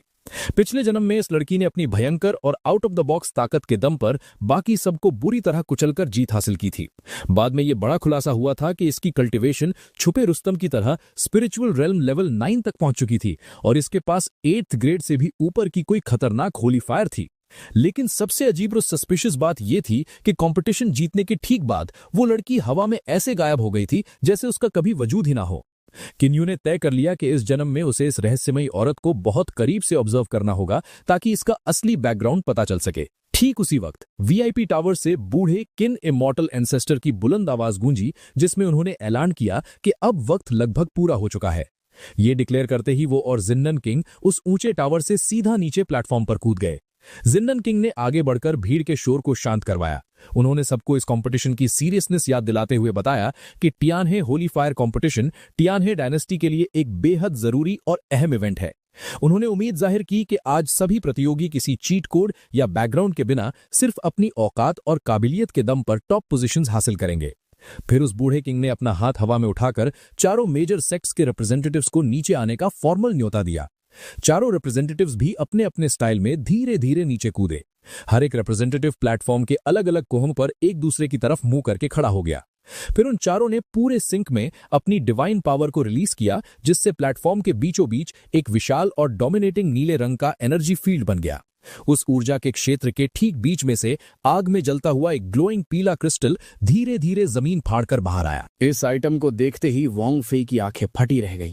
उसने हैरानी और तारीफ से भीड़ को बताया कि ये तो legendary heavenly core Holi Firestone है। वांग श्वेन ने भी उस जलते हुए पत्थर को घूरते हुए उसकी विकिपीडिया हिस्ट्री सुनाना शुरू कर दी। उसने बढ़ चढ़कर बताया कि ये heavenly core Holi fire stone इस पूरी टियानहे डायनेस्टी की सबसे रहस्यमयी चीज है जिसे आसमान और जमीन ने मिलकर फॉर्ज किया है। उसके मुताबिक ये रेयर स्टोन ना सिर्फ मार्शल आर्टिस्ट्स को अपनी होली फायर कंट्रोल करने में एक्स्ट्रा ग्रिप देता है, बल्कि उनके शरीर के अंदर मौजूद होली फायर का ग्रेड तक अपग्रेड कर सकता है। और क्योंकि ये पत्थर पुराने वक्त से लेकर आज तक इतना ओवर पावर और कीमती रहा है, इसलिए किसी एक सेक्ट की औकात नहीं थी इसे अकेले रखने की। नतीजन इस पर 4 मेजर सेक्ट्स का बराबर का जॉइंट अधिकार रहा है। टावर और प्लेटफॉर्म पर मौजूद लगभग सारे प्रतियोगी उस पत्थर का चमत्कार देखकर दंग थे, लेकिन किन्यू ने बड़े आराम से एक हल्की सी उबासी लेते हुए उसे देखा और मनी मन हंसा। उसने सोचा कि ये छोटी सी कंकड़ जैसी चीज इन बेचारों को इतना हैरान कर रही है। अगर इन छोटे दिमाग वालों को यह पता चल जाए कि ग्रेट विल्डरनेस की गहराइयों में ठीक ऐसा ही पर एक पूरे पहाड़ के साइज जितना बड़ा heavenly core Holi fire stone चुपचाप रखा हुआ है, तो इनका तो सिस्टम ही क्रैश हो जाएगा। गरीब लोगों ने सोने का सिक्का देख लिया तो पागल हो गए। भाई का पूरा खजाना तो वहां विल्डरनेस में पड़ा है। माहौल को सेट करने के लिए सेक्रेड हार्ट पैलेस की लेंग क्यू होंग ने माइक संभाला। उन्होंने भीड़ को बताया कि सब समझ ही गए होंगे कि ये heavenly core Holi fire stone है और जिनके पास पहले से होली फायर है उनके लिए ये पत्थर एक चीट कोड की तरह है। उन्होंने बताया कि वैसे तो ये स्टोन 4 मेजर सेक्ट्स मिलकर मैनेज करते हैं और हर सेट इसे साल में सिर्फ 3 महीने तक यूज कर पाता है, लेकिन यहां उन्होंने ट्विस्ट दिया कि अगर कोई इस होली फायर कंपटीशन में फर्स्ट प्लेस जीत लेता है और फिर उन 4 मेजर सेक्ट्स में से किसी एक को फॉर्मली ज्वाइन कर लेता है, तो अगले पूरे 1 साल तक वो अकेला इस रेयर स्टोन की आग का मजा ले सकता है। उसके इतना बोलते ही वो क्रिस्टल एक बेहद विशाल आग की लपट में बदल गया और इस धमाकेदार विजुअल के साथ इंट्रोडक्शन खत्म हुआ। आसपास खड़ी भीड़ झूम उठी और उनका कंपटीशन जीतने का जोश और लालच दोगुना हो गया। लेंग क्यू होंग ने अपना स्पीच खत्म करके एक गहरी और उम्मीद भरी सोच के साथ किन यू की तरफ देखा, ये चाहते हुए कि किन यू अपनी कही बातों पर खरा उतरे। अब बारी आई टेक्निकलिटीज की। चूलिन आगे बढ़ा और उसने रेफरी बनकर कंपटीशन के रूल्स अनाउंस करने शुरू किए। उसने बताया कि रूल्स बहुत सिंपल है। कुल मिलाकर 3 राउंड होंगे, जिसमें पहला राउंड सीधा 1-on-1 डेथ मैच जैसा ड्यूल होगा। जो जीतेगा वो आगे बढ़ेगा, जो हारेगा वो घर जाएगा। फिर उसने सबको आगे आकर अपने लॉट्स या टोकन्स निकालने का आदेश दिया। चूलिन ने अपनी डिवाइन पावर का शो ऑफ करते हुए सारे टोकन्स को हवा में उड़ाया और उन्हें भीड़ के ऊपर फैला दिया। हर एक प्रतियोगी हवा से अपना टोकन लपकने लगा। जब किन्यू की बारी आई तो उसने आगे बढ़कर अपना टोकन लिया और चूलिन को घूरते हुए सीधा ताना मारा। उसने चूलिन को एक्सट्रीम सनसेट का छोटा सा डिवाइन चाइल्ड बोलकर पूछा कि कहीं उसने इन टोकन्स निकालने वाले खेल में अकेले में कोई घटिया चाल तो सेट नहीं की हुई। चूलिन का ईगो तुरंत हर्ट हो गया। उसने गुस्से में भरकर किन्यू को वार्न किया कि वो चूलिन को कुछ ज्यादा ही हल्के में ले रहा है, लेकिन किन्यू ने आगे बढ़कर अपना टोकन जोर से हवा में उछाला और हंसते हुए चैलेंज दिया कि अगर चूलिन कोई चाल चलने की कोशिश कर भी ले तो उससे उसके नतीजे पर कोई फर्क नहीं पड़ने वाला। चूलिन और बुरी तरह चढ़ गया। उसने किन्यू को घूरते हुए टॉन्ट मारा कि बातें तो वो बहुत बड़ी बड़ी बना लेता है, लेकिन अब वो भी देखेगा कि किन्यू असल बैटल में कहां तक टिक पाता है। किन्यू वहां से बिल्कुल चिल अंदाज में सीटी बजाता हुआ निकल गया और मजे लेते हुए चूलिन को इन्वाइट किया कि वो अपनी आंखें बड़ी करके खुला रखे और ध्यान से उसका मैच देखे। टोकन ड्राइंग का प्रोसेस खत्म होने के बाद चूलिन ने जोर से ऐलान किया कि सब लोग अपने हाथ में पकड़े टोकन पर लिखे नंबर्स चेक करें। उसने रूल बताया कि जिन 2 लोगों के नंबर्स मैच करेंगे वो इस पहले राउंड में एक दूसरे के खिलाफ भिड़ेंगे। किन्यू ने अपना टोकन खोलकर देखा, उस पर सीधा नंबर 5 चमक रहा था। उसने कैजुअली सोचा कि देखते हैं इस राउंड में उसके हाथों पिटने की किस्मत किसकी लिखी है। चूलिन ने अपना हाथ उठाया और ऑफिशियली आगे ऐलान किया कि जिन्हें टोकन नंबर 1 मिला है वो तुरंत तैयारी शुरू करें और बाकी सभी फाइटर्स थोड़ी देर के लिए अरीना से बाहर चले जाएं ताकि जगह खाली हो सके। इसी के साथ टियानहे होली फायर कंपटीशन का पहला खूनी मैच ऑफिशियली शुरू हो गया। पहली भिड़ंत एक बेहद डरावने वन आइड डीमन और टकराने का शौक रखने वाले एक सन्यासी के बीच की। दोनों ने शुरुआत में थोड़ी इज्जत दिखाते हुए अदब से हाथ जोड़े और एक दूसरे को प्रणाम किया, लेकिन अगले ही सेकंड उस वन आइड डीमन ने अपने भयानक दांत दिखाए और सीधा फायर फ्लेम माउथ टेक्निक का इस्तेमाल करते हुए आग उगल दी। बस एक ही वार में उस सन्यासी की सारी शांति और ताकत धरी की धरी रह गई और वो प्लेटफॉर्म से उड़कर नीचे जा गिरा। मैच 1 सेकंड में खत्म।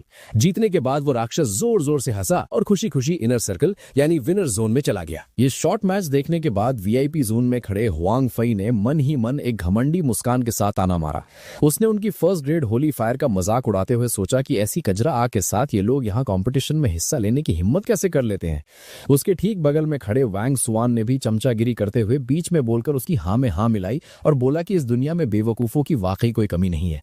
उस पहले मैच के बाद बाकी के मैचेस भी जल्दी जल्दी निपटा दिए गए। जैंग वूजी, ली मोचो और स्टीफन चो ने भी बिना किसी दिक्कत के अपने अपने ओपोनेंट्स को एक झटके में ढेर किया और इनर सर्कल की तरफ आगे बढ़ गए। आखिरकार जिसका सबको इंतजार था, 5वां मैच शुरू हुआ। ये मैच किन यू और उसके ओपोनेंट के बीच था, जिसका अजीब सा नाम चिन क्वेल एग था। भाई का नाम सुनकर ही लग रहा है कि ये आदमी सीरियस डैमेज तो नहीं, बस ऑमलेट बनाने लायक है। प्लेटफॉर्म पर कदम रखते ही उस चिन क्वेल एग ने किन यू को ऊपर से नीचे तक नीची नजरों से जज किया। उसने किन यू को अमीरों का एक बिगड़ा हुआ बच्चा करार दिया और फ्री की सलाह दी कि अगर वो यहाँ बेमौत नहीं मरना चाहता तो उसके आगे चुपचाप हार मान ले।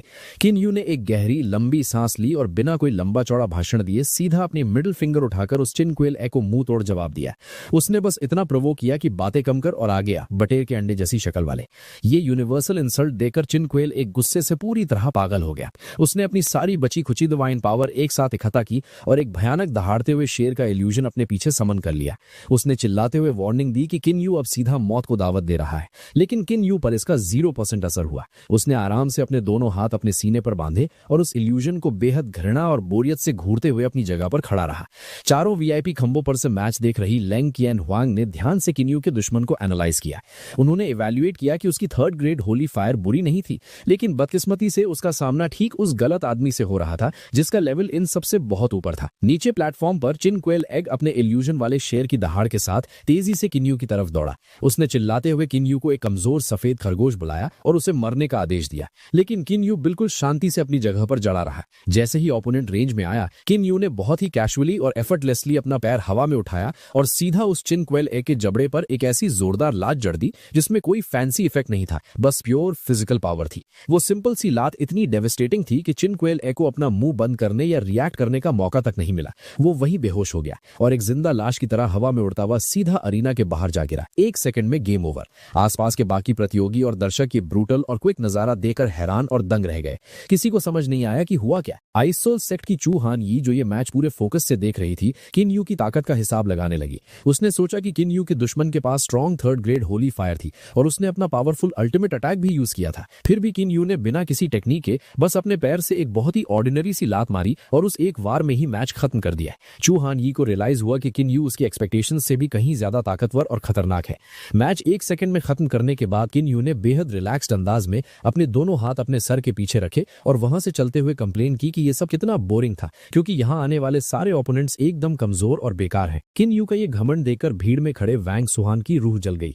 उसने किन यू की जाते हुए पीठ को घूरा और गुस्से से बड़बड़ाते हुए कहा कि वो अभी जितना चाहे घमंड कर ले, लेकिन जब उसकी बारी आएगी तो वो उसे कच्चे चबाने में कोई कसर नहीं छोड़ेगा। अगला राउंड छठा था और यहाँ टाइम वेस्ट करने का कोई सीन नहीं था। होंग फेई ने अरीना में उतरते ही पलक झपकते अपना मैच ऐसे जीत लिया जैसे सुबह का नाश्ता निपटा रहा हो। उसके तुरंत बाद वैंग ज़ुएन ने भी अपने ओपोनेंट को एक ही झटके में ढेर करके अगले राउंड का टिकट कटा लिया। दूसरी तरफ उस गुमनाम वाइल्ड ट्राइब गर्ल और आइस सोल सेट की चू हनही का रास्ता भी एकदम क्लियर था। उन दोनों ने बिना किसी मेहनत के अपने अपने मैचेस में दुश्मनों को आसानी से धूल चटा दी। इन वन साइडेड ठंडे मैचेस को देखकर प्लेटफॉर्म के बाहर रेफरी की ड्यूटी निभा रहा चूलिन पूरी तरह बोर हो चुका था। एक्शन को थोड़ा मसालेदार बनाने के लिए उसके दिमाग में खुराफात आई और उसने सीधा एक बेटिंग पूल यानी सट्टेबाजी शुरू करने का ऑफर पटक दिया।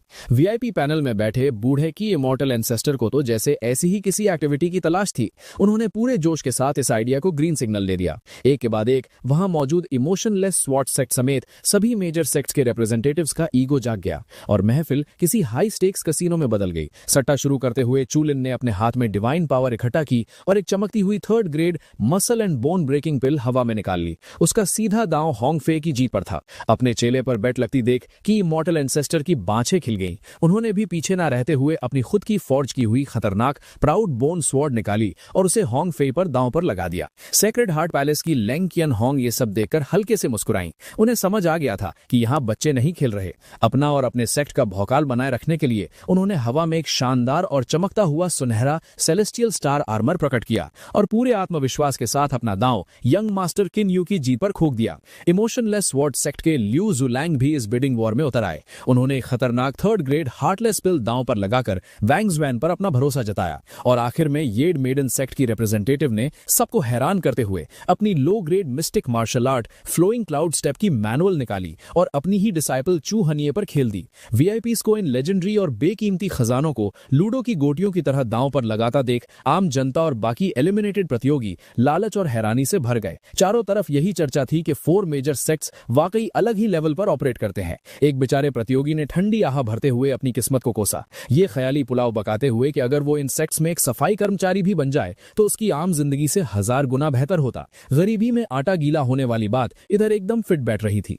इसी अमीरी और सट्टेबाजी के फ्लेक्स के बीच उस गुमनाम वाइल्ड ट्राइब लड़की ने एक बहुत ही शार्प बाउंसर मार दिया। उसका सीधा सवाल था कि अगर इन सारे वीआईपीज की प्रेडिक्शंस उल्टी पड़ गईं तो इन लेजेंडरी आइटम्स का आखिर बनेगा क्या। चूलिन ने बिना किसी टेंशन के रूल क्लियर किया कि ऐसी हालत में ये सारी दांव पर लगी चीजें चुपचाप होली फायर कंपटीशन के आखिरी विनर की जेब में चली जाएंगी। ये जैकपॉट का नियम सुनते ही उस वाइल्ड ट्राइब लड़की ने अपनी ठुड्डी पर हाथ फेरा और उसकी एक शैतानी मुस्कान निकल आई। उसने पूरे क्राउड के सामने खुलेआम क्लेम कर दिया कि इस होली फायर कंपटीशन की टॉप पोजीशन की असली लड़ाई तो सिर्फ और सिर्फ उसके और उस सामने खड़े यंग मास्टर किन के बीच होगी।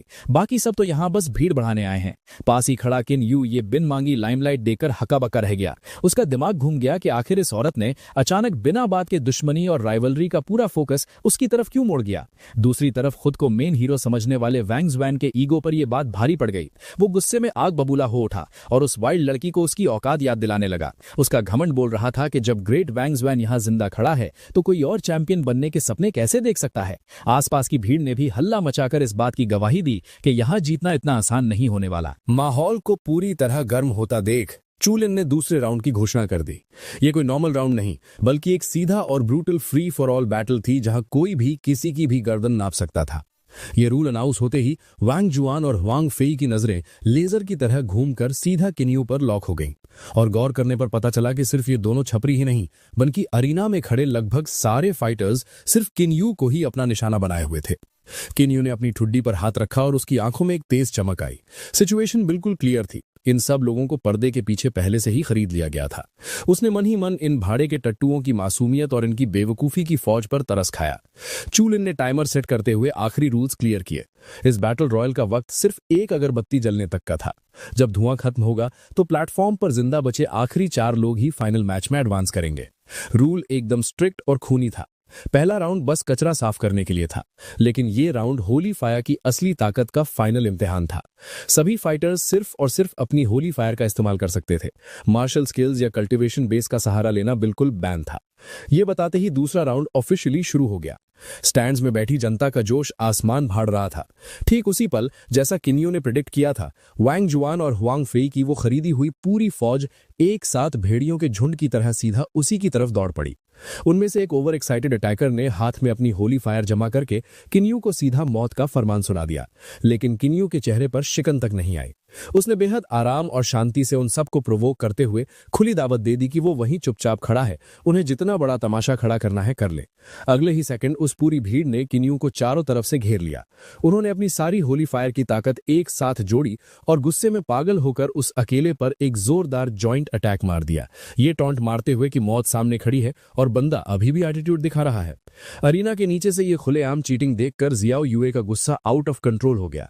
उसने उन सबको डरपोक और बेशर्म करार देते हुए इस नाइंसाफी पर जोर से आवाज उठाई।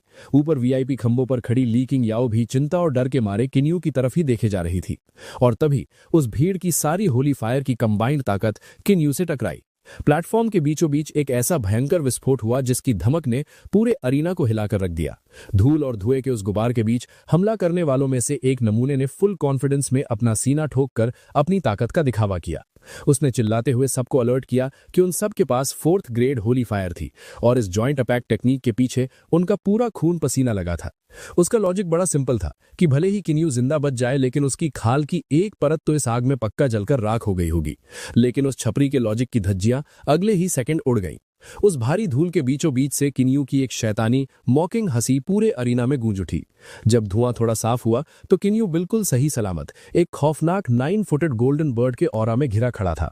उसने उस धुएं के अंदर से ही अपने अटैकर्स का मजाक उड़ाते हुए बताया कि उसकी खाल तो दूर, उसके शरीर पर इस बचकाने हमले से धूम का एक कण तक नहीं आया है। अपनी इनविंसिबल फॉर्म दिखाते हुए उसने खुली वार्निंग दी कि अगर उनका कचरा हमला खत्म हो गया हो तो अब पीछे हटो और असली ताकत देखो। चारों खंभों पर से इस पूरे सीन को ऑब्जर्व कर रहे बूढ़े की इमॉर्टल एंसेस्टर ने अपनी तेज नजरों से किन यू के उस ऑरा का मेजरमेंट लिया। उन्हें थोड़ी तसल्ली हुई कि इस लड़के के पास सिर्फ 6th ग्रेड की ताकत है, मतलब उनका हिसाब किताब और बैकग्राउंड कैलकुलेशन बिल्कुल सही थी। वहीं नीचे किन यू को ठीक देखकर शाओ युए खुशी से उछल पड़ी और उसने लाउड वॉल्यूम में किन यू की 6th ग्रेड होली फायर को पूरे जोश के साथ चीयर किया। किन यू ने धूल से पूरी तरह बाहर आकर अपना एटीट्यूड दिखाया। उसने सीधा वोंग ज़ुआन और होंग फेई को निशाने पर लेते हुए अपना हाथ आगे बढ़ाया। उसने उन्हें दुनिया के सबसे बड़े बेवकूफ बुलाते हुए चढ़ाया कि क्या वो सच में इन छोटे मोटे प्यादों के भरोसे बैठे थे।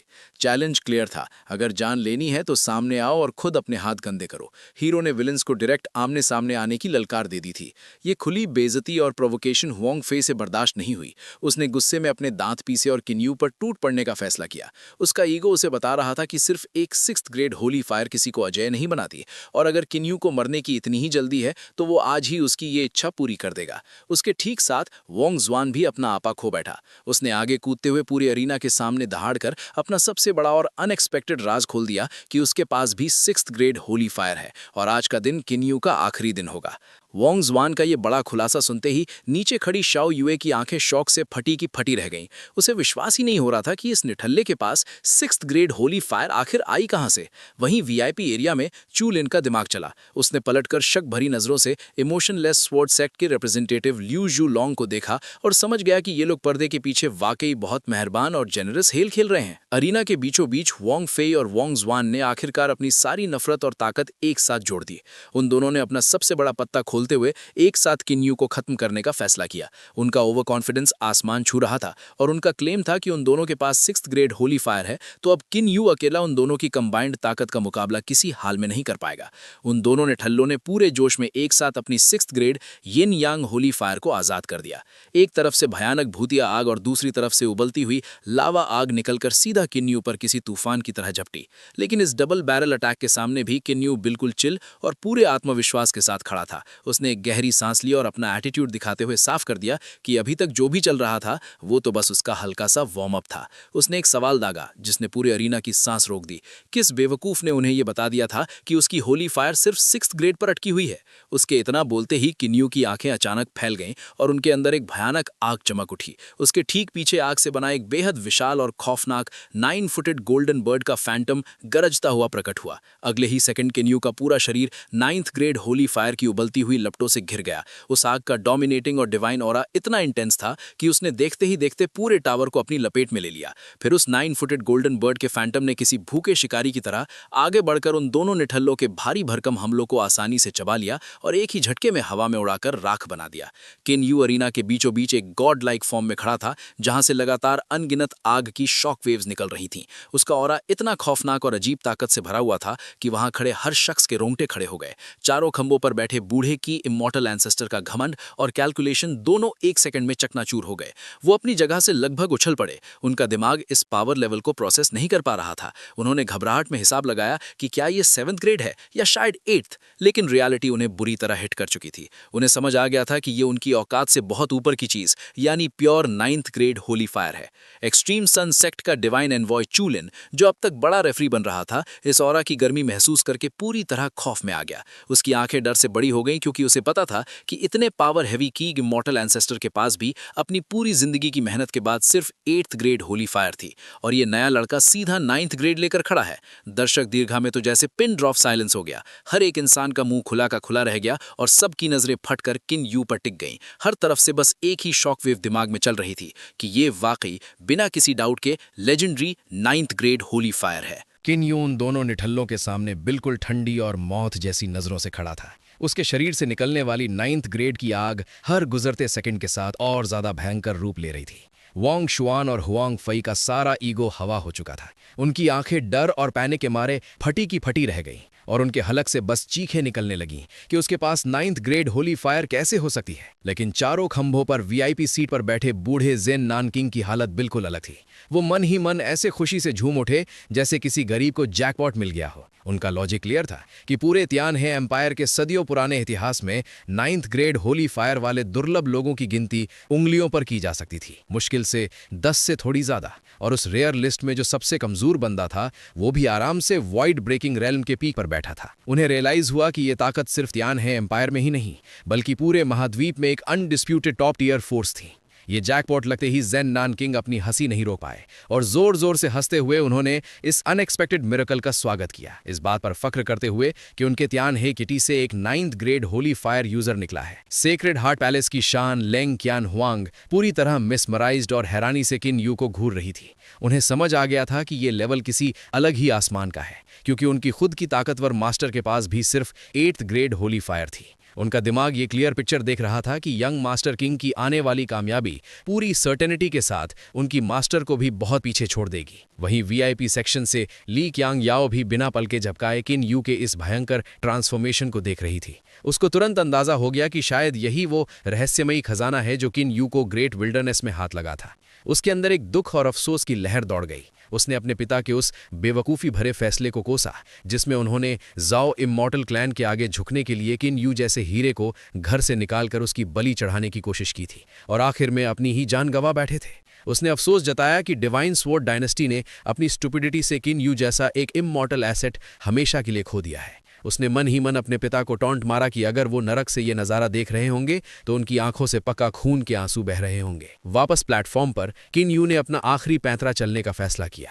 वो उन दोनों जमीन पर पड़े निठल्लों पर उंगली उठाते हुए उनकी औकात बताने लगा। उसने उन्हें याद दिलाया कि उन दोनों ने उसे मारने के लिए हर तरह की घटिया और नीच साजिशें रची थी, लेकिन उन्हें आईना दिखाते हुए उसने क्लियर किया कि उसकी इस 9th ग्रेड होली फायर की सच्ची ताकत के आगे उनकी वो सारी चीप हरकतें किसी भद्दे मजाक से ज्यादा कुछ नहीं लग रही हैं। इतना फ्लेक्स करने के बाद किन यू ने बिना कोई देर की अपना मूव चल दिया।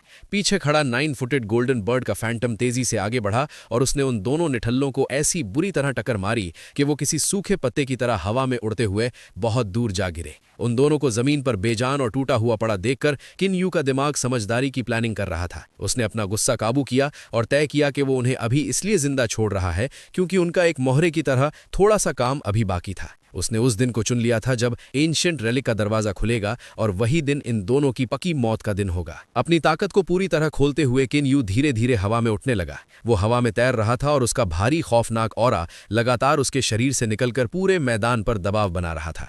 उसने समझदारी से देखा और तय किया कि ये होली फायर कंपटीशन अब यहीं इसी वक्त खत्म हो जाना चाहिए।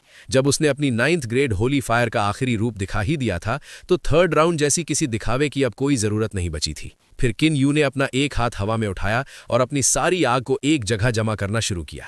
9th ग्रेड होली फायर ने उसके हाथ के ठीक ऊपर मैदान के बीचों बीच एक ऐसा विशाल और खौफनाक आग का गोला बना दिया जो सीधा एक छोटे सूरज जैसा दिख रहा था। नीचे खड़ी शाओ युए ये नजारा देखकर हैरानी और चिंता से अपनी आंखें बड़ी कर चुकी थी। उसको समझ नहीं आ रहा था कि किन यू आखिर पूरे मैदान को क्यों उड़ाने की तैयारी कर रहा है, लेकिन भीड़ में खड़ी विल्डरनेस क्लैन की उस गुमनाम लड़की की आंखें चमक उठी।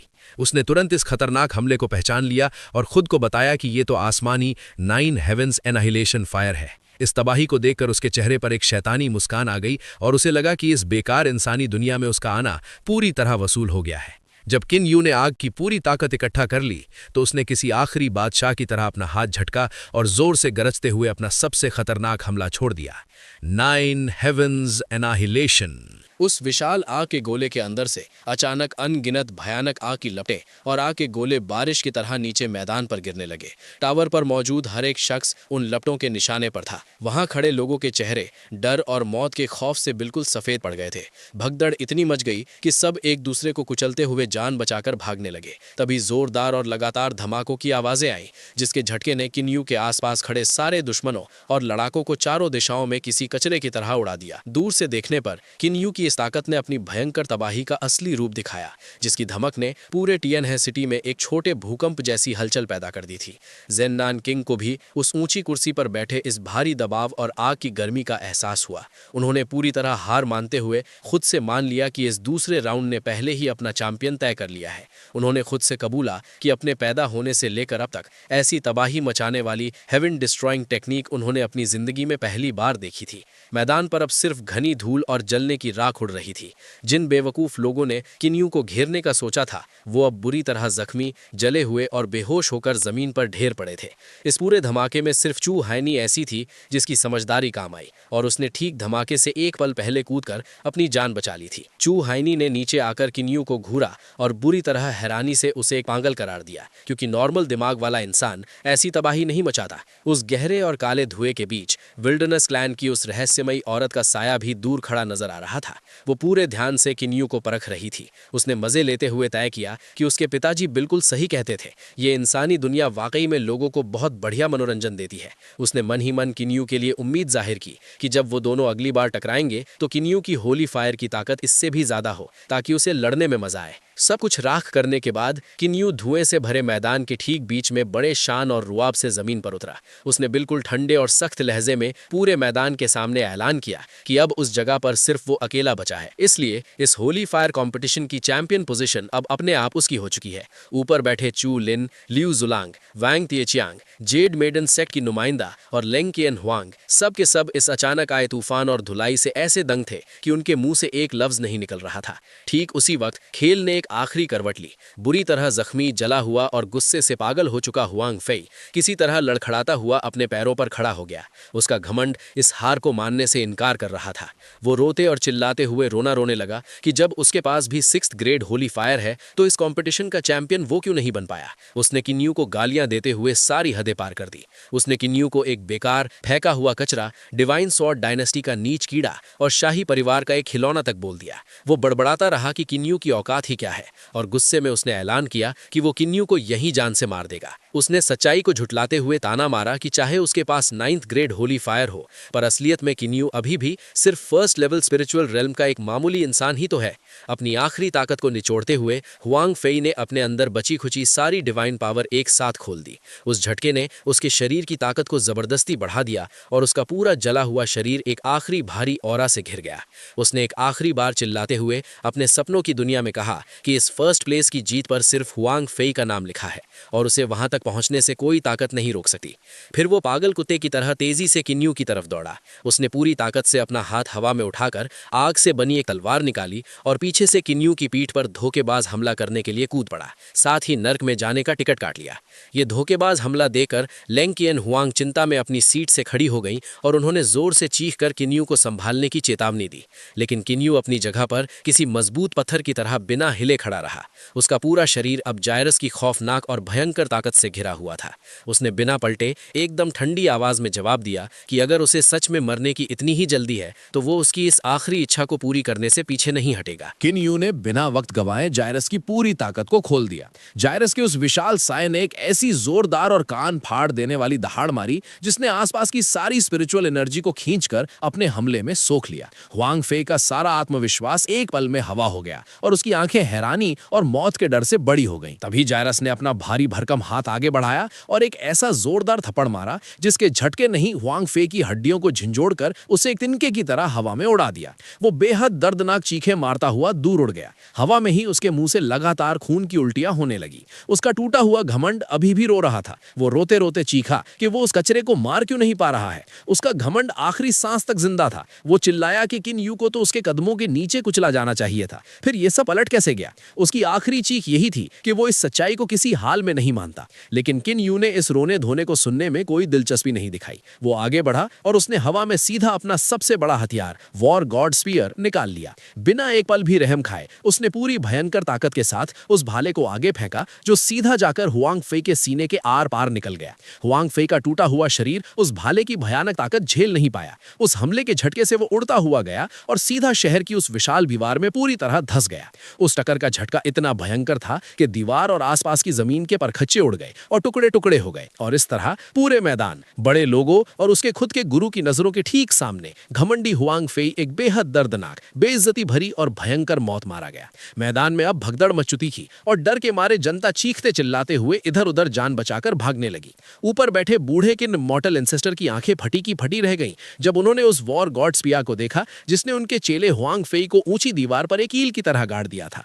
गुस्से से अपने दांत पीसते हुए उनका दिमाग तुरंत समझ गया कि यह हथियार हथियार कोई छोटा मोटा खिलौना नहीं बल्कि एक सच्चा फर्स्ट ग्रेड इमॉर्टल वेपन है। उन्हें याद आया कि उस दिन जो खौफनाक ऑरा उन्होंने महसूस किया था वो दरअसल इसी भाले का था। उनके अंदर डर और जलन दोनों बढ़ गई ये जानकर कि इस किन यू के पास सिर्फ 9th ग्रेड होली फायर ही नहीं बल्कि ऐसी तबाही मचाने वाला हथियार भी है। एक्सट्रीम सनसेट का बड़ा बाबू चू लिन बेइज्जती के घूंट पीकर गुस्से में पागल हो गया। उसने अपनी औकात भूलकर किन यू पर जोर से चिल्लाना शुरू कर दिया कि उसकी हिम्मत कैसे हुई एक ऐसे इंसान का कत्ल करने की जिसे उसकी सेक्ट बचा रही थी। लेकिन किन यू पर इस कुत्तों वाले भौंकने का रति भर असर नहीं हुआ। उसने हवा में हाथ उठाया और अपना वॉर गॉड स्पीयर एक झटके में वापस बुला लिया। उस भाले को मजबूती से पकड़कर उसने उसकी नोक सीधा चू लिन की तरफ तान दी। उसने बिल्कुल शांत पर मौत जैसी आवाज में उसके दोगले नियम का मजाक उड़ाया कि मतलब हुआंग फेई उसकी जान ले सकता था पर वो अपने दुश्मन को नहीं मार सकता। नियम की पूरी किताब को आग लगाते हुए उसने ठंडे लहजे में ऐलान कर दिया कि अगर ये नुमाइंदा एक बार और चिल्लाया तो हो सकता है अगला कत्ल उसी का हो जाए। सबके सामने इस खुली बेइज्जती से चू लिन का घमंड छलनी हो गया। अपनी बची कुची इज्जत बचाने के लिए उसने गुस्से में अपनी सारी ताकत इकट्ठा की और दहाड़ते हुए किन यू को अकड़ दिखाई कि वो भी देखता है ये छोटा बच्चा उसकी जान कैसे लेता है। लड़ाई आगे बढ़ती उससे पहले ही सेक्रेड हार्ट पैलेस की शान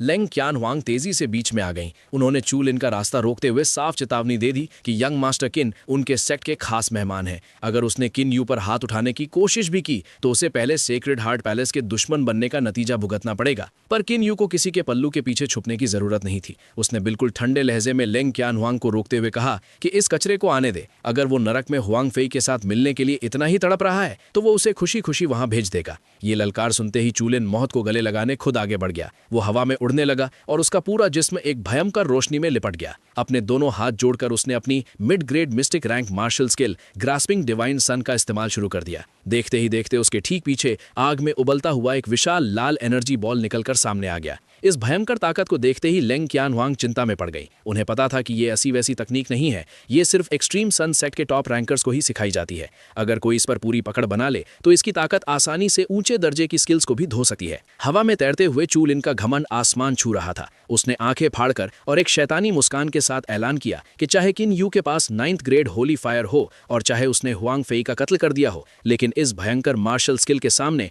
वो एक चींटी से ज्यादा कुछ नहीं है। अपना हाथ आगे झटकते हुए उसने मौत का आदेश दिया और वो विशाल आग का गोला मौत बनकर सीधा किन यू की तरफ दौड़ पड़ा। एक तरफ तूफान था और दूसरी तरफ किन यू के चेहरे पर एक शैतानी मुस्कान। उसने इस मजाक जैसी मिड ग्रेड मिस्टिक रैंक को अपनी जूती की नोक पर रखा। अपना वॉर गॉड स्पीयर हवा में ऊंचा उठाते हुए उसने जायरस की खौफनाक ताकत को इकट्ठा करना शुरू कर दिया और तय किया कि अब इस नुमाइंदे पर अपना सबसे भयंकर हमला टेस्ट करने का वक्त आ गया है। पूरी आसमानी ताकत के साथ उसने अपनी high grade earth rank skill 9 heavens divine thunder spear को छोड़ दिया। भाले के उस एक ही वार ने चू लिन के उस विशाल ग्रास्पिंग डिवाइन सन को किसी कच्चे नींबू की तरह निचोड़कर फाड़ दिया। ये आसमान और जमीन को फाड़ देने वाली ताकत थी जो बिल्कुल किसी आसमानी हथौड़े जैसी लग रही थी और अपने रास्ते में आने वाली हर एक चीज को तबाह कर रही थी।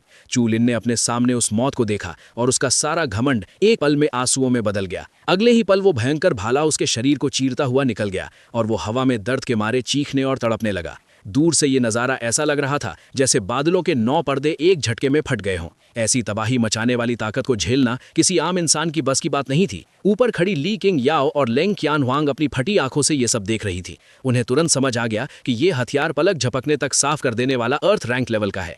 नीचे शियाओ युए हैरानी से बड़बड़ा रही थी कि आखिर किन यू ने अपनी आस्तीन में कितने और पत्ते छुपा रखे हैं। वहीं बूढ़े की इमॉर्टल एंसेस्टर का खून खौल रहा था। उनकी मुट्ठी भिंज गई ये देखकर कि ग्रेट विल्डरनेस की विरासत सच में इतनी खौफनाक है। एक बार, सिर्फ एक बार में चू लिन की सारी औकात निकल गई और वो एक बेजान पत्थर की तरह आसमान से नीचे जमीन पर आकर गिरा। उसका पूरा जिस्म बुरी तरह जख्मी था और उसकी बॉडी पर अभी भी बिजलियां नाच रही थीं। किन यो चलते हुए उस कचरे के पास पहुंचा और अपने भाले की नोक सीधा चू लिन के गले पर टिका दी। उसने मजाक उड़ाते हुए पूछा कि क्या एक्सट्रीम सनसेट की सबसे बड़ी उम्मीद की बस इतनी ही ताकत थी, और उसे सीधा नरक में हुआंग फेई से मिलने का रास्ता दिखा दिया। लेंग क्यान हुआंग घबराहट में आगे आई और उसकी जान बख्शने की भीख मांगने लगी, पर किन यू पत्थर की तरह अपनी जगह पर खड़ा रहा और उसने भाले की नोक और गहराई में गाड़ दी।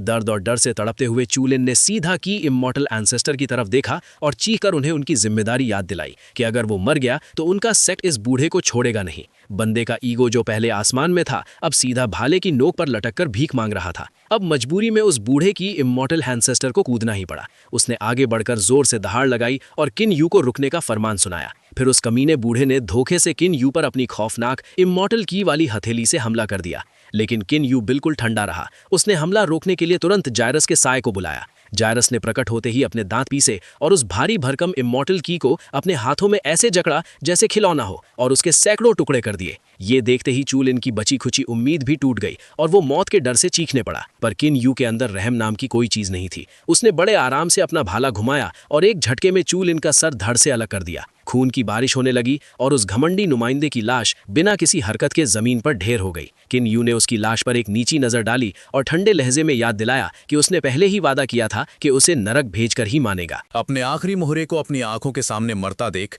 बूढ़ा की इमॉर्टल एंसेस्टर कूदकर सीधा किन यू के सामने आ गया। उसका गुस्सा काबू से बाहर था।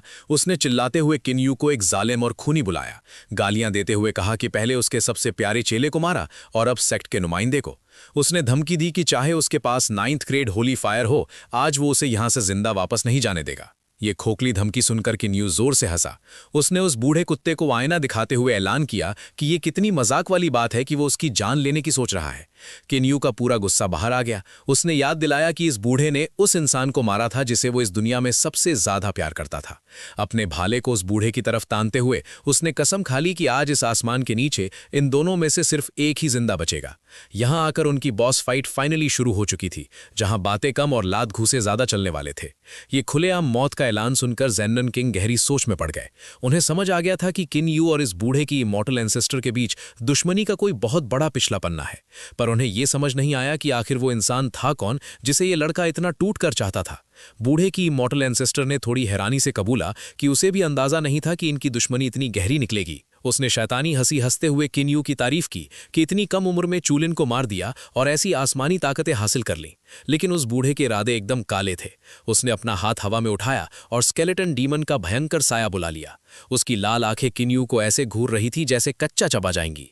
उस बूढ़े ने अपनी औकात दिखाते हुए कहा कि वो बहुत पहले ही स्पिरिचुअल रेल्म की आखिरी सीढ़ी पर बैठ चुका है और उसके लिए किन यू को मारना एक चींटी मसलने जितना आसान है। अगले ही पल उसने एक डर पैदा करने वाला 1st ग्रेड इमॉर्टल की डीमन बुला लिया, जिसके अंदर से सीधा मौत की बू आ रही थी।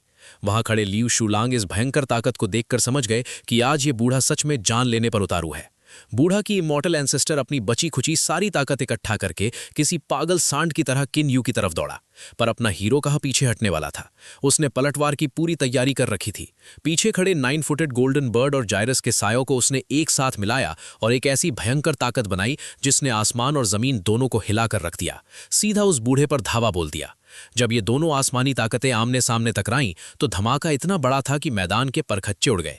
इस टक्कर में किन यू को थोड़ा झटका लगा, क्योंकि कल्टीवेशन लेवल में फर्क तो था ही। जिस जगह वो खड़ा था वहां का पत्थर दबाव के मारे टूटकर मिट्टी में बदल रहा था। ये देखकर उस बूढ़े कुत्ते का घमंड 7वें आसमान पर चला गया। वो जीत की खुशी में जोर जोर से हंसते हुए किन यू को बहुत कमजोर बुलाकर ताने मारने लगा। अगले ही पल दबाव इतना बढ़ गया कि किन यू झटका खाकर काफी दूर जा गिरा। बूढ़ा समझ बैठा कि अब जीत उसकी मुट्ठी में है और उसने चिढ़ाया कि क्या किन यू की औकात बस इतनी ही थी। लेकिन हीरो हार थोड़ी मानता है। किन यू ने दांत पीसे और अपने दोनों सायों को वापस खींच लिया। उसने पलटकर सीधा ज़ेन्नन किंग को आवाज लगाई और ड्रैगन टाइगर रीबर्थ पिल मांगी। ज़ेन्नन किंग भी पूरी तरह गेम समझ चुके थे। उन्होंने बिना एक पल बर्बाद किए वो दवा निकाली और गोली की रफ्तार से किन यू की तरफ फेंक दी। किन यू ने हवा में ही उस दवा को लपका और सीधा अपने मुंह में डालकर निकल गया। दवा अंदर जाते ही असर चालू हो गया। किन यू के माथे पर बना लायन ड्रैगन का निशान अचानक चमकने लगा और उसका पूरा जिस्म एक नई और भयंकर ताकत से घिर गया। उधर वो बूढ़ा कुत्ता अभी भी अपनी दुनिया में हंस रहा था। उसका लॉजिक था कि ये 4th ग्रेड की दवा है जिसे पचाने के लिए सालों की शांति चाहिए होती है। उसने खुलेआम मजाक उड़ाया कि लड़ाई के बीचों बीच दवा खाकर अपना लेवल अप करने का सपना देखना किन यू की सबसे बड़ी बेवकूफी है। पर अगले ही पल उस बूढ़े की हंसी गले में ही अटक गई और आंखें फटी की फटी रह गई। किन यू के जिस्म ने किसी चमत्कार की तरह एक ही पल में उस दवा को पचा लिया था और सीधा नए लेवल पर छलांग मार दी थी। किन यू का पूरा रूप अब एक सुनहरी रोशनी से जगमगा रहा था। भाई ने लड़ाई के बीच में सीधा औकात और लेवल दोनों बढ़ा लिए थे। उसके माथे का लायन ड्रैगन का निशान अब एकदम साफ चमक रहा था और ठीक उसी वक्त उसकी पीठ के पीछे से असली लायन ड्रैगन का साया निकलकर बाहर आ गया। वो साया उस बूढ़े कुत्ते को ऐसे घूर रहा था जैसे कच्चा चबा जाएगा। ये नजारा देखकर की इमॉर्टल एंसेस्टर के घुटने कांपने लगे। वो डर के मारे पीछे हटने लगा और हकलाते हुए बड़बड़ाने लगा कि आखिर ये कैसे हो सकता है। उसे विश्वास नहीं हो रहा था कि किन यू ने एक ही पल में दवा पचाकर सीधा पीक डिवाइन स्पिरिचुअल रेल्म की ताकत हासिल कर ली है। किन यू का वॉर गॉड स्पीयर अब आग उगल रहा था। जेरस, 9 फुटेड गोल्डन बर्ड और नया लायन ड्रैगन, तीनों भयंकर साए एक साथ मिलकर अपने मालिक के पीछे खड़े हो गए। किन यू ने गुस्से से उस बूढ़े कुत्ते को देखा और ललकारा कि अब उसकी नई ताकत का स्वाद चखे। अपने भाले को मजबूती से पकड़कर वो किसी तूफान की तरह आगे दौड़ा, ऐसी ताकत के साथ जो रास्ते में आने वाले पहाड़ को भी धूल बना दे। मौत को अपने पास आता देखकर उस बूढ़े कुत्ते की हालत पतली हो गई। घबराहट में जान बचाने के लिए उसने तुरंत अपना सबसे बड़ा बचाव पर्पल डेविल इमॉर्टल का ढाल आगे कर दिया। लेकिन किन यू की नई ताकत किसी तूफान जैसी थी। जैसे ही भाला उस ढाल से टकराया, एक ऐसी कान फाड़ देने वाली आवाज आई जिसने पूरे मैदान को हिला दिया। बूढ़ा अपने पूरी ताकत लगाकर चीखा, पर वो इस भयंकर तूफान को रोक नहीं पाया। किन यू के हमले ने ऐसा धमाका किया कि आसपास की पूरी जमीन और पत्थर जलकर राख में बदल गए। बाहर बैठी जनता उस धमाके की आंच से बचने के लिए चीखते हुए पीछे भागी। बड़े बड़े सेक्ट्स के लोग भी इस दबाव को झेलते झेलते पसीने से तर हो गए। यहां तक कि ज़ेन्नैन किंग के चेहरे पर भी डर और हैरानी आ गई। उन्हें यकीन नहीं हो रहा था कि एक जवान लड़के के पास इतनी भयंकर ताकत हो सकती है। जब आग और धूल थोड़ी शांत हुई तो सबने देखा कि उस एक वार ने पूरे मैदान के बीचों बीच एक ऐसा बड़ा गड्ढा कर दिया था जैसे वहां आसमान से कोई आग का गोला गिरा हो। धूल छटी तो वो अकड़ दिखाने वाला बूढ़ा बुरी तरह जख्मी हालत में मिला। उसके पूरे जिस्म से खून टपक रहा था और हड्डियां अकड़ चुकी थीं। उसने खून की एक बड़ी उल्टी की और थक हार कर जमीन पर अपने घुटनों के बल ढेर हो गया। किन यू अपने भाले को जमीन पर घसीटते हुए एक मौत के फरिश्ते की तरह धीरे धीरे चलकर उसके पास पहुंचा। उसकी आंखों में उस बूढ़े के लिए सिर्फ और सिर्फ मौत की भूख थी। ये पूरा बदलाव देखकर लेंग कियान होंग का पसीना छूट गया। उनका दिमाग घूम रहा था कि लड़ाई के बीच में लेवल आगे बढ़ाकर एक अकेले वार में इतने पुराने खिलाड़ी को ढेर कर देना यंग मास्टर किन उनकी सोच से भी कहीं ज्यादा खतरनाक इंसान निकला। वहीं बैठे लियू ज़्यूलैंग अपनी किस्मत पर शुक्र मना रहे थे कि उन्होंने गलती से भी इस नए भगवान से पंगा नहीं लिया, वरना आज उनकी तलवार और उनकी जान दोनों उनके अपने पास नहीं होती। मौत को अपने ठीक सामने खड़ा देखकर उस कमीने बूढ़े की हवा निकल गई। वो डर के मारे जमीन पर ही पीछे खिसकने लगा और भीख मांगने पर उतर आया। उसने रोकर ऐलान किया कि वो अपनी हार मानता है और किन यू को जो खजाना चाहिए वो देने को तैयार है, बस उसकी जान बख्श दे। पर किन यू का फैसला पत्थर की लकीर था। उसने बिल्कुल जमा देने वाली आवाज में जवाब दिया कि उसे इस जहां का कोई खजाना नहीं, बस इसकी कुत्ते जैसी जान चाहिए। लेकिन ये बूढ़ा आसानी से मरने वालों में से नहीं था। जैसे ही किन यू आगे बढ़ा, उसका पैर अनजाने में उस बूढ़े के बिछाए हुए एक गुप्त जाल पर पैर पड़ गया। एक भयंकर और काली आग जैसी ऊर्जा वहां से फूटी और उसने पलक झपकते ही किन यू को चारों तरफ से घेर कर एक कैद खाने में बंद कर दिया। वो काली ताकत किन यू के पूरे जिस्म से लिपट गई और वो जाल अब सबकी आंखों के सामने साफ दिखने लगा था, जिसमें अपना हीरो बुरी तरह फंस चुका था।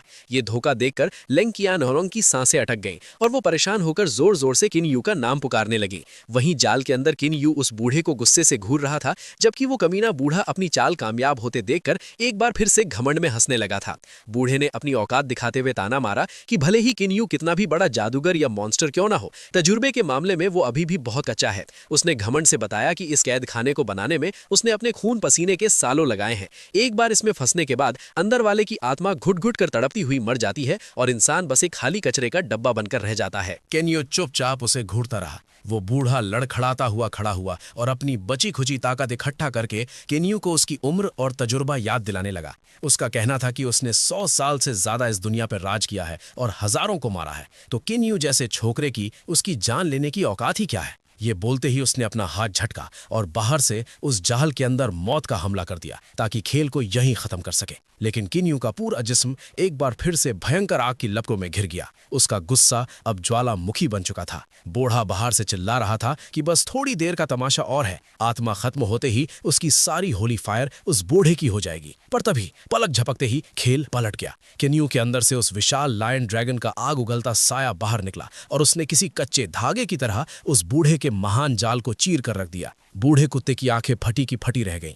उसे यकीन नहीं हो रहा था कि उसकी सालों की मेहनत का महान जाल एक झटके में फेल हो गया है। लायन ड्रैगन पूरे मैदान में दहाड़ रहा था और अपनी चमकती हुई भयंकर आंखों से उस बूढ़े को ऐसे देख रहा था जैसे वो कोई शिकार हो। अगले ही पल बिजली की रफ्तार से किन्यू आगे बढ़ा और उसने सीधा उस बूढ़े कुत्ते का गला दबोच लिया। उसने उसे जमीन से हवा में उठा लिया और औकात याद दिलाते हुए बताया कि उसके पास बस होली फायर का ही खजाना नहीं है, असली बात यह थी कि उसके महान जाल में कोई कमी नहीं थी, बल्कि किन्यू पर किसी भी तरह का आत्मा को तबाह करने वाला हमला रति भर असर नहीं करता। भाई ने साफ बता दिया कि यह बूढ़ा खुद को दुनिया का बाप समझता था, पर इसका हर एक पैतरा उसके आगे सिर्फ एक सस्ते मजाक से बढ़कर कुछ नहीं निकला। हवा में टंगा वो बूढ़ा डर से थर थर कांपने लगा। उसने रोते हुए भीख मांगी कि वो अंधा हो गया था और अब कभी ऐसी घटिया सोच नहीं रखेगा। उसने डराया कि चूलिन को मारकर किन्यू पहले ही एक्सट्रीम सनसेट के निशाने पर आ गया है और अब अगर उसे भी मार दिया तो वो सेट उसे जिंदा नहीं छोड़ेगी। अपनी जान बचाने के लिए उसने पैरों में गिरकर वादा किया कि आज के बाद वो किन्यू का पालतू कुत्ता बनकर रहेगा और दुश्मनों से बदला लेने में मदद करेगा। पर भौंकने वाले कुत्तों से हीरो समझौता नहीं करते। उस बूढ़े की बकवास पूरी होते ही किन्यू ने अपना मुक्का घुमाया और उसके बाएं हाथ पर ऐसा जोरदार प्रहार किया कि हड्डी टूटने की आवाज पूरे मैदान में गूंज गई। बूढ़ा दर्द से चीखा और खून की उल्टी करके जमीन पर बुरी तरह गिर पड़ा। जमीन पर तड़पता वो कुत्ता अभी भी रोना रो रहा था कि किन्यू को ठंडे दिमाग से सोचना चाहिए, क्योंकि उसकी जान बख्शना असल में किन्यू के लिए अपनी ही जान बचाने के बराबर होगा। ये सस्ती धमकी सुनते ही किन्यू ने गुस्से में आकर उसके पैर पर एक ऐसी लात जड़ दी जिससे घबराहट और बढ़ गई। उसने चिल्लाकर कहा कि उसकी जिंदगी उसकी अपनी है, जिसे कोई नहीं छीन सकता, और इस घिनौनी हालत में पड़े होने के बावजूद इस बूढ़े की औकात कैसे हुई उसके आगे शर्तें रखने की। ये बोलते ही किन्यू ने दूसरी लात दे मारी और उस बूढ़े का दूसरा पैर भी तोड़कर उसे हमेशा के लिए अपाहिज बना दिया। तड़पते हुए उस बूढ़े ने किन्यू को एक राक्षस, एक शैतान बुला दिया। शैतान शब्द सुनते ही किन्यू ने अपने सामने जमीन पर घसीटते उस कमीने को घूरा। उसने सर झुकाकर ठंडी आवाज में सच्चाई बता दी कि वो उसे शैतान बुला रहा है, लेकिन सच्चाई तो ये थी कि जिस पल उसने इस बूढ़े को ज़ेन्नान किंग के महल में देखा था, उसी पल से वो इसकी जान लेने की भूख को कंट्रोल नहीं कर पा रहा था। आज तो बस हिसाब चुकता करने का दिन था। किन्यू के अंदर सालों से दबी आग अब ज्वालामुखी बनकर फट पड़ी थी। उसने अपना दर्द और बेबसी बयान करते हुए उस बूढ़े को याद दिलाया कि एक वक्त था जब उसकी औकात उस कुत्ते को मारने की नहीं थी, इसलिए उसने अपने उस खौलते गुस्से को जिंदा गाड़ कर रखा था। पर अब वो दबी हुई नफरत नासूर बन चुकी थी, जो पूरी तरह बाहर आने के लिए बेचैन थी। ये बोलते ही उसने अपना मुक्का हवा में घुमाया और उस बूढ़े कुत्ते के बचे हुए आखिरी हाथ पर ऐसी ताकत से दे मारा कि हड्डियों का चूरा पूरे मैदान में गूंज उठा। दर्द की ऐसी इंतहा थी कि इमॉर्टल एंसेस्टर तड़पते हुए मौत की भीख मांगने लगा। उसके हाथ पैर अब किसी जिंदा लाश की तरह बेजान हो चुके थे। तड़पते हुए उस बूढ़े ने आखिरकार अपने घुटने टेक दिए और हार मानते हुए आखिरी सवाल दागा। वो जानना चाहता था कि आखिर ऐसी कौन सी पुरानी दुश्मनी थी, या उसने किन्यू के किस अपने को मारा था जिसके बदले में उसे इस शैतान के हाथों ऐसी भयंकर मौत मिल रही थी। वो बस मरने से पहले इस राज का पर्दाफाश चाहता था, लेकिन जवाब देने की जगह किन्यू का गुस्सा आसमान फाड़ने लगा। उसने अपना पैर हवा में उठाया और सीधा उस बूढ़े के डेंटियन पर ऐसी जोरदार लात जड़ दी कि बूढ़े की बची खुची रूह भी कांप गई। किन्यू का चेहरा किसी काल भैरव जैसा काला और भयंकर हो चुका था। उसने उस बूढ़े के पापों का चिट्ठा खोलते हुए बताया कि डिवाइन कैलेंडर के पहले साल में इस कमीने ने ली किंग हे का आदेश मानकर ली किंग याओ को जिंदा पकड़ा था। उसने न सिर्फ उसकी हड्डियां तोड़ी, बल्कि उसे ग्रेट विल्डरनेस के उस खौफनाक ब्लैक डेथ पूल में जिंदा दफन कर दिया था। उस काले मौत के कुंड का अजाब इतना भयंकर था कि चमड़ी पर एक हल्की सी हवा लगने पर भी इंसान नाकाबिले बर्दाश्त दर्द से चीखने लगता है। वहां जीना नरक से भी बदतर था। अपने दर्द को याद करके किन्यू की आवाज में एक रुला देने वाली चीख निकल गई। उसने रोते और चिल्लाते हुए याद दिलाया कि उस मासूम ने पूरे 3 महीने तक उस नरक में तड़प तड़प कर अजाब झेला था और इस बेरहमी का अकेला जिम्मेदार ये बूढ़ा कुत्ता था। लेकिन दर्द से तड़पता और कांपता हुआ वो बूढ़ा ये सब सुनकर पूरी तरह बौखला गया। उसका दिमाग सुन्न पड़ गया और उसने हकलाते हुए सफाई दी कि वो आखिर किस ली किंग याओ की बात कर रहा है, क्योंकि वो लड़की तो अभी मरी ही नहीं थी। उसने रोते हुए भीख मांगी कि मरने से पहले उसे पूरा सच तो बताया जाए, पर किन्यू के अंदर अब और कुछ सुनने की गुंजाइश नहीं बची थी। उसने अपनी ताकत को एक जगह खींचा और अपने हाथ में एक ऐसा भयंकर रोशनी का गोला बना लिया जिसकी चमक से पूरा मैदान दिन की तरह रोशन हो गया। आसपास की सारी ताकत उस गोले में सोख ली गई। फिर उसने उस बूढ़े को अपनी मौत जैसी नजरों से घूरा और अपना हाथ आगे झटकते हुए उसे सीधा नरक में मेंबरशिप लेने का फरमान सुना दिया। उस भयंकर धमाके ने एक बार फिर पूरी टियनहे सिटी की नींव हिलाकर रख दी। वो ऊर्जा का गोला उस बूढ़े के बनाए उस कैदखाने वाले जाल को फाड़ते हुए सीधा आसमान की छाती चीर गया। धमाके का शोर शांत होने के बाद वो मौत का जाल धीरे धीरे हवा में गायब हो गया और किन यू का भौकाल वाला रूप सबके सामने वापस आ गया। लड़ाई खत्म होने के बाद वो बिल्कुल शांत मुद्रा में खड़ा उस आग की लपटों को घूर रहा था जिसमें उस बूढ़े की इमॉर्टल एंसेस्टर की लाश कचरे की तरह जल रही थी। ज़ेन्नान किंग, ली किंग याओ, चू हन ई और वहां खड़ा हर एक इंसान इस नज़ारे को देखकर ऐसे दंग था जैसे उन्होंने कोई आसमानी चमत्कार देख लिया हो। किन यू ने आग के पास से आसमान की तरफ देखा और खुद से वादा किया कि एक कचरा साफ हो गया है और अब अगली मौत उस धोखेबाज जोड़े ली किंग हे और जाओ दियान की होगी। उधर कहानी का रुख पलटकर सीधा डिवाइन सॉर्ड डायनेस्टी के महल में जाता है। वहां वो कमीना जाओ डियान अपनी इमॉर्टल टेक्निक का इस्तेमाल करके बेहोश पड़ी ली किंग हे की रगों से उसकी यांग ऊर्जा और खून की ताकत को निचोड़ रहा था।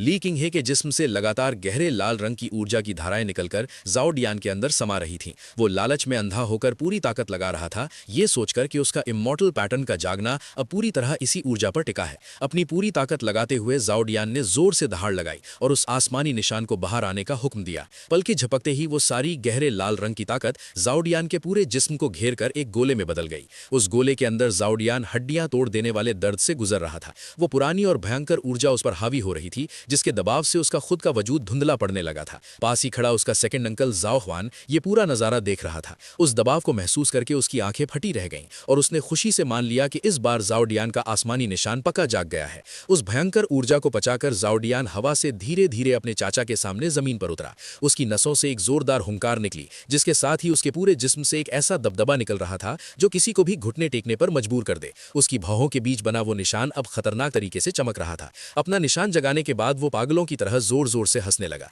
उसका घमंड आसमान फाड़ रहा था क्योंकि उसने मामूली नहीं बल्कि सबसे ऊंचा और महान सुप्रीम डिवाइन पैटर्न हासिल कर लिया था। जाओ हुआन उसकी पीठ को फख्र से घूर रहा था। उसने खुशी से पागल होते हुए बताया कि ये तो उम्मीद से भी परे का चमत्कार हो गया है। उसने खुलासा किया कि शुरू में उसने ली किंग हे से शादी करने की चाल इसलिए चली थी ताकि वो बेवकूफ लड़की खुशी खुशी झुककर अपनी रगों की ताकत जाओ डियान पर न्योछावर कर दे। पर नतीजा तो सोच से भी बड़ा निकला। जाओ डियान ने न सिर्फ आम निशान जगाया बल्कि वो सीधा सबसे महान सुप्रीम डिवाइन पैटर्न तक पहुंच गया। उसने जोश में ऐलान किया कि अब उनके जाओ इमॉर्टल क्लैन के वापस राज करने के दिन आ गए हैं। पिछले 10,000 सालों में किसी ने भी इस महान निशान के दर्शन नहीं किए थे।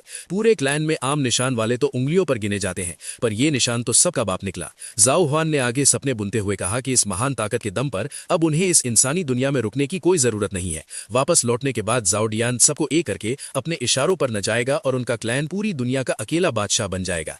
लेकिन जाओ डियान के दिमाग में तो अलग ही जहर घूम रहा था। उसने एक शैतानी मुस्कान देते हुए अपने अंकल को उनके क्लैन का एक पुराना नियम याद दिलाया कि जो भी इस सुप्रीम डिवाइन पैटर्न को जगाता है वो उसी पल से पूरे क्लैन का सबसे बड़ा मालिक और लीडर बन जाता है। जाओ हुआन के चेहरे पर थोड़ी चिंता आई और उसने दबे स्वर में इस बात को सच माना। अचानक जाओ डियान के तेवर बदल गए। उसने अपने अंकल को मौत जैसी नजरों से घूरा और बड़ी सख्ती से फरमान सुनाया कि अगर ऐसी बात है तो उसके अंकल को उससे घुटनों पर बैठकर ही बात करनी चाहिए। ये सुनकर जाओ हुआन एक पल के लिए बुरी तरह चौंक गया पर फिर उसके चेहरे पर भी एक कुटिल मुस्कान आ गई। उसने अपने भतीजे की इस बेरहमी की तारीफ की और बोला कि अगर वो इस वक्त नर्म दिल दिखाता तो उसे सच में निराशा होती क्योंकि उनके जाओ इमॉर्टल क्लैन को बिल्कुल ऐसे ही पत्थर दिल और खून के प्यासे मालिक की जरूरत थी। ये कहते ही जाओ हुआन ने तुरंत अपने घुटने टेक दिए और एक महान सलामी देते हुए खुद को 147th कमांडर बताकर अपने नए मालिक को प्रणाम किया। अपनी तख्त नशीनी के बाद जाओ डियान ने पूरे रुआब के साथ आदेश दिया कि उनके महान क्लैन को संदेशा भेज दिया जाए कि उसे वापस लाने के लिए आसमानी रास्ता यानी पाथ ऑफ असेंशन जल्दी से नीचे उतारा जाए। जाओ हुआन ने अपने हाथ सीने पर रखकर पूरी गुलामी के साथ आदेश कबूल किया। ऑर्डर देने के बाद जाओ डियान ने इशारे से उसे उठने को कहा। खड़े होकर जाओ हुआन की नजर जमीन पर बेहोश पड़ी ली किंग हे पर गई और उसने पूछा कि इस औरत का अब क्या करना है। जाओ डियान ने पलटकर जवाब दिया कि भले ही ये इस मामूली इंसानी दुनिया की औरत है पर उसे बिस्तर पर खुश करना और उसका दिल जीतना खूब जानती है, इसीलिए इसे भी साथ ले चलो। जाओ हुआन ने हाँ में सर हिलाया और आगे बढ़कर बेहोश ली किंग हे के कपड़ों के नीचे अपनी ठरकी नजरें डालने लगा। उसके फिगर को देखकर उसके दिमाग में चल रहा था कि आखिर इन बड़े बड़े तरबूजों को उठाकर कैसे ले जाना चाहिए। तो दोस्तों आज का ये एपिसोड यहीं पर एंड होता है। अगर आज के एपिसोड में किन यू का औकात दिखाने वाला अंदाज पसंद आया हो तो वीडियो को एक बड़ा सा लाइक ठोक दो और अगर चैनल पर नए हो तो 4x मैंगा एक्सप्लेन को जल्दी से सब्सक्राइब कर डालो। कमेंट करके बताओ कि जाओ डियान की धुलाई किस लेवल की होनी चाहिए। मिलते हैं आपसे अगले भौकाल एपिसोड में, तब तक के लिए गुड बाय।